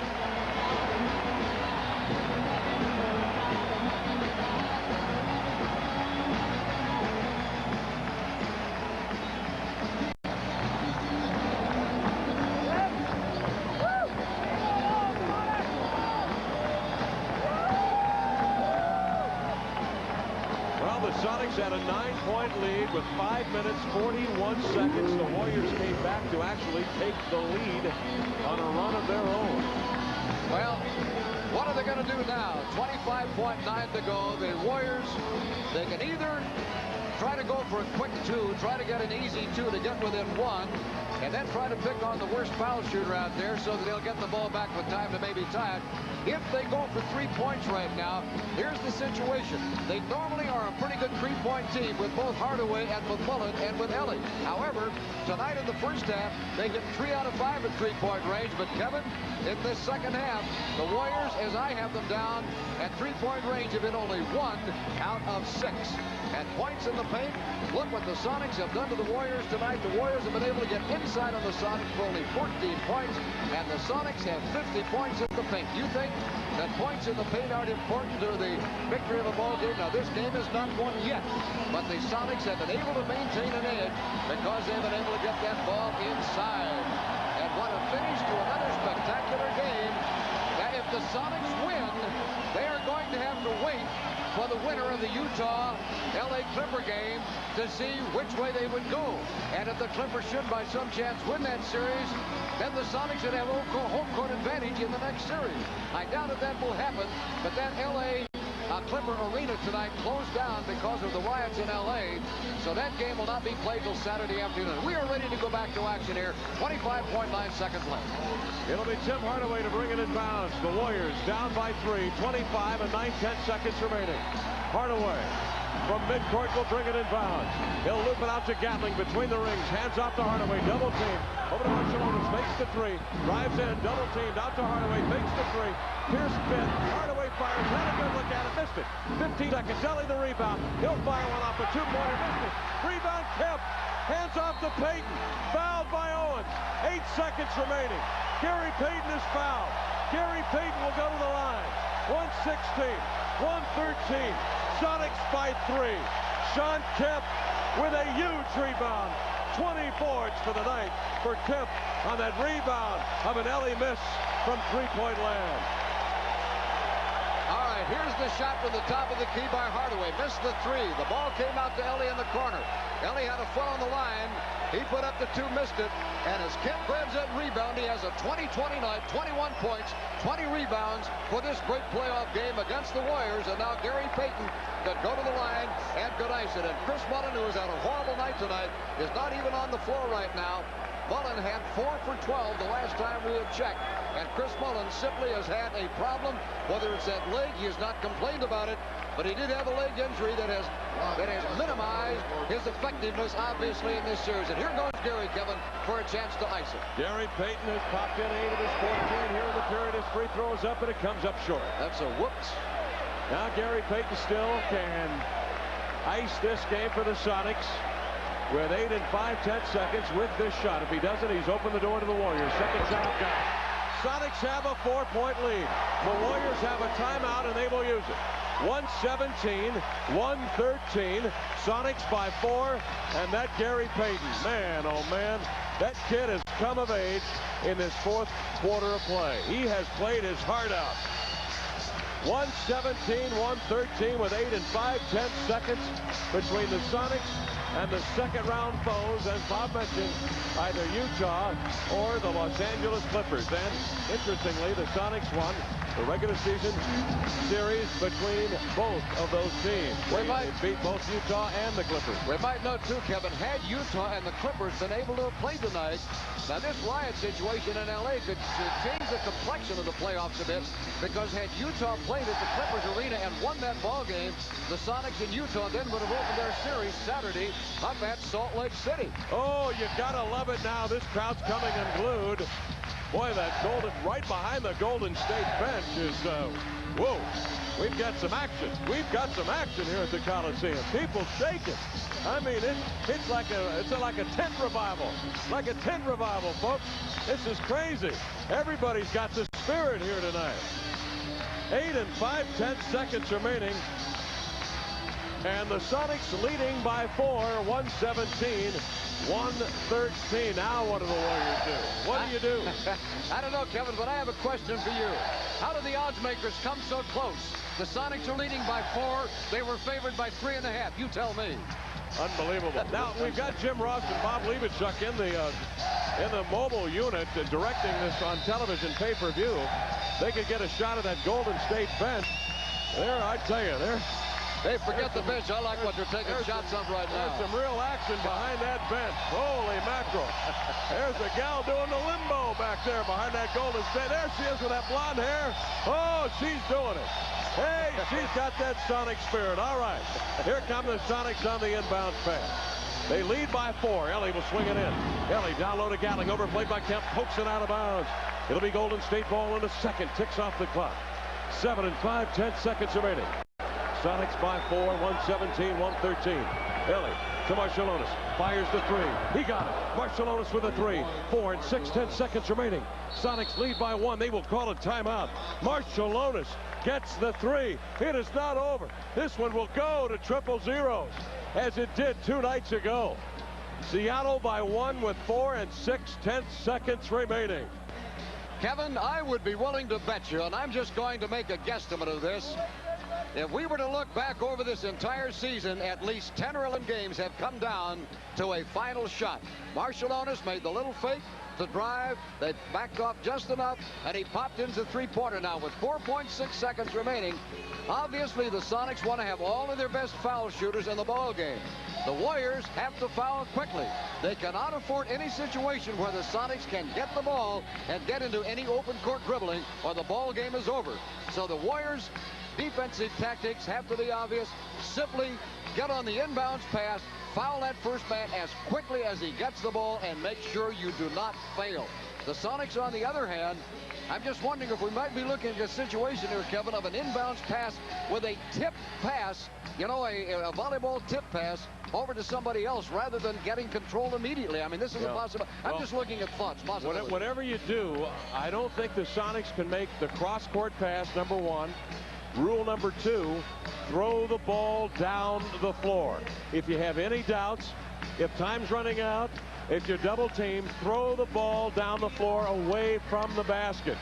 That, I think, is those are 2 sound measures that won't hurt you in case you're in a situation where you have a man that's doubled, you yourself are double teamed. Never put that ball anywhere near your own basket.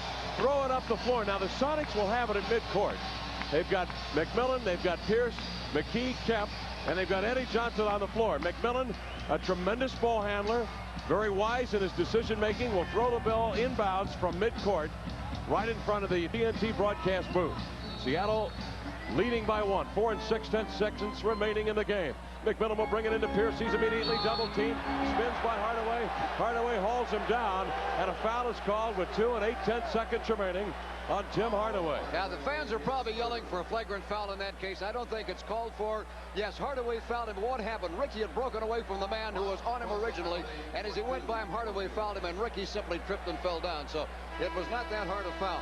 In the fourth quarter, the Warriors have hit only 65% of the line. Frankly, if they lose this ball game, it's their poor free throw shooting that killed them. The Sonics 85% of the line in the quarter, and just about the same for the ball game. Ricky Pierce has hit 9 of 10. Remember the streak he had at 75 straight this year. Crowd hushes. Ricky bends, flips it up top. Pierce with 26, 118, 116, 2 and 8/10 seconds remaining in the game. been a marathon. And now the sprint to the wire. How much do they have left? Gasping, stumbling, and heading toward the wire. Here are the Sonics with Pierce to the line. Again, he measures, flips, got it! Sonics lead by 3.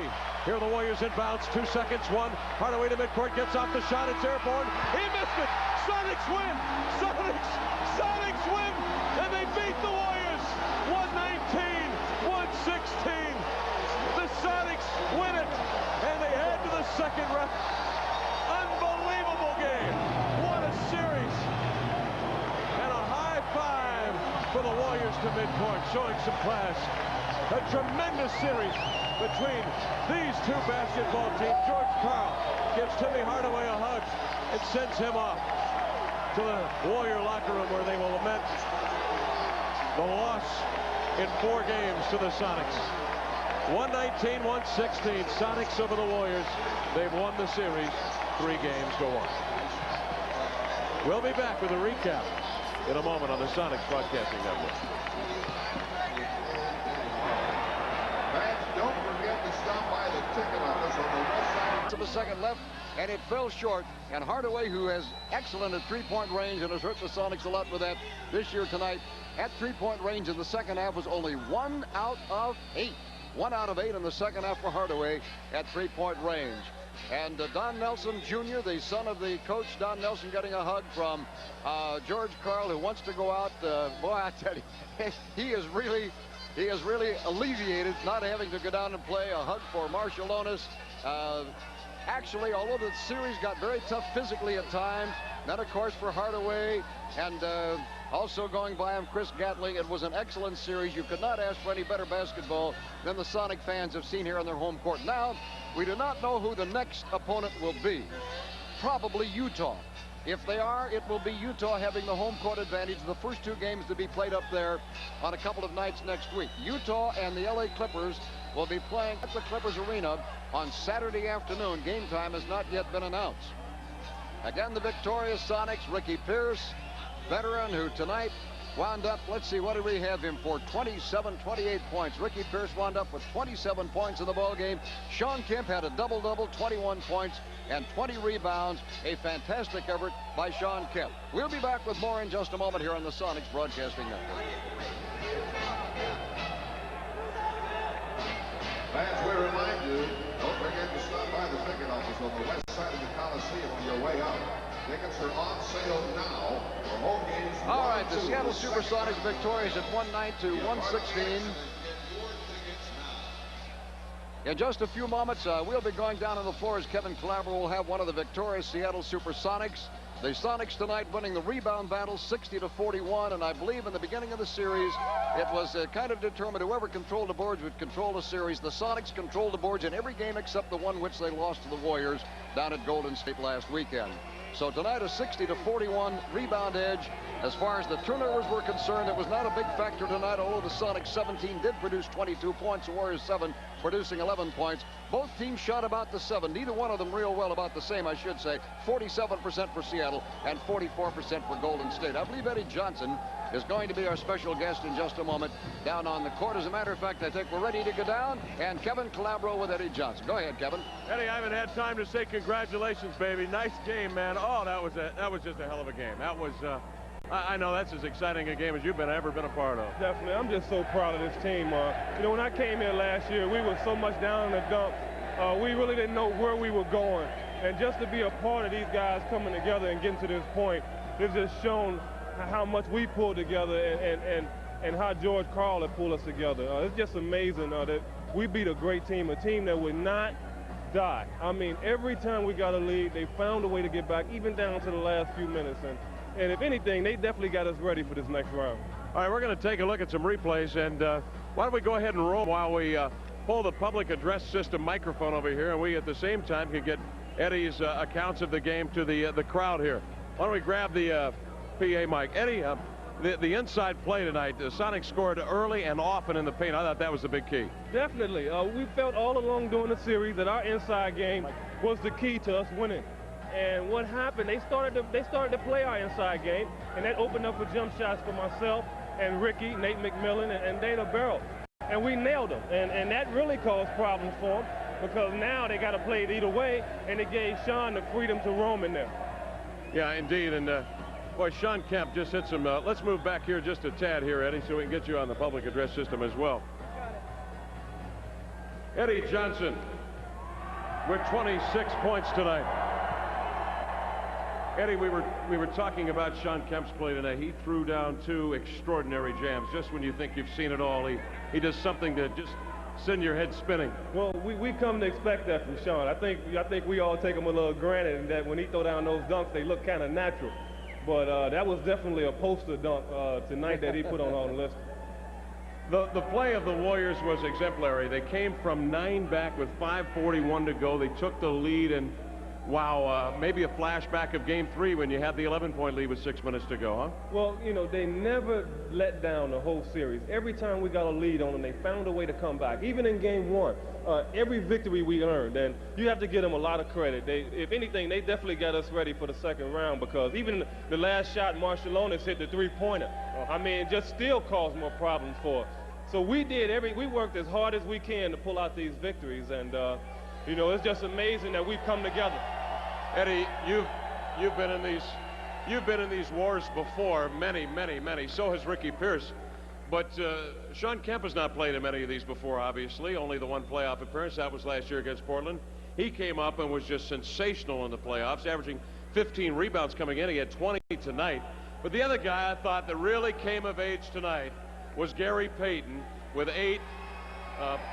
11 of his 15 points in the 4th quarter and some big free throws. That's who I was going to mention. I think Gary basically pulled it out for us tonight because what happened, they started playing Ricky and myself, and they were playing Sean, and the way we run our offense, it just left the middle open for Gary. And I was just so proud of him that he went down there and he took those big shots for us. Hey, you're going to the second round, big fella. How about it? Well, I tell you, it's great. Easy 8, Eddie Johnson. Nice game, babe. What a game. We'll see you in the second round. Let's go back upstairs to Bob. All right, Kevin, thank you very much. Nice interview, Eddie Johnson, a great guy, and obviously one of the happiest veterans you'll ever see. Let's take a look at some of the numbers on tonight's ball game. Numbers sometimes do tell a story, and I think, of course, rebounding, we had a very, very big one. We'll get to that in a moment. First, the field goal shooting. The Sonics hitting 47% for the ball game, 44 for 94. Golden State 43 for 98, 44%. That was really very close and pretty good defense by both ball clubs. The free throw line is where the Warriors gave it away, frankly. 25 out of 38. They missed 13 of them, only 66%. They could have won it with better free throw shooting. They'll have to live with that all summer long. Sonics at 84%, 31 for 37, and Gary Payton's free throws ice it. Let's go back down on the floor to Kevin, who has Gary Payton down there. Sensational game. You really came back and got after it in that 4th period. What about it? Well, we knew we had to step it up a little bit. I knew I was slacking off a little bit, and I just came back and I was determined. I watched on the bench what Nate was doing to him. He's bagging him in, and he was taking him, and he wasn't guarding him. So I decided that I had to do that too. So I just went in there and started making things happen, and good things happened. And you went up to the free throw line and silky smooth. You hit 3 of the 4 big ones that you had to have. Well, you know, that was concentration. That's all. I've been working on them all on practice. Coach Gurridge, he just kept me in my game, shooting throws. He said it was going to happen, and it happened, and I went up there and stuck. Gary, this just has got to do just miracles, I would think. Leaps and bounds for your confidence, for the young players' confidence on this team. Like a Sean Kemp, Benoit Benjamin, not a youngster, but only a second playoff. Yeah, this is a lot of confidence for us. We're playing well, all of us, and we're just trying to do the best we can, and the next round is on, and I hope we can do the same thing. Beautiful. Gary Payton with a fall-away jumper, the big free throws, and the Sonics win this one. Gary, thanks. I know you got to go up and do some radio. He's got lipstick on his cheek, folks. Somebody's already gotten to him. All right, nice game, Gary. And a reminder, Ticketmaster phone lines will be open tonight until 11:30. Call Ticketmaster at 628-0888. For Bob Blackburn, I'm Kevin Calabro on pay-per-view. We'll say so long, but on radio, stick around. Back in a moment. The final, Sonics win it here by the narrowest of margins to win the series 3-1. 119-116. It belongs to the Sonics here on the Sonics Broadcasting Network.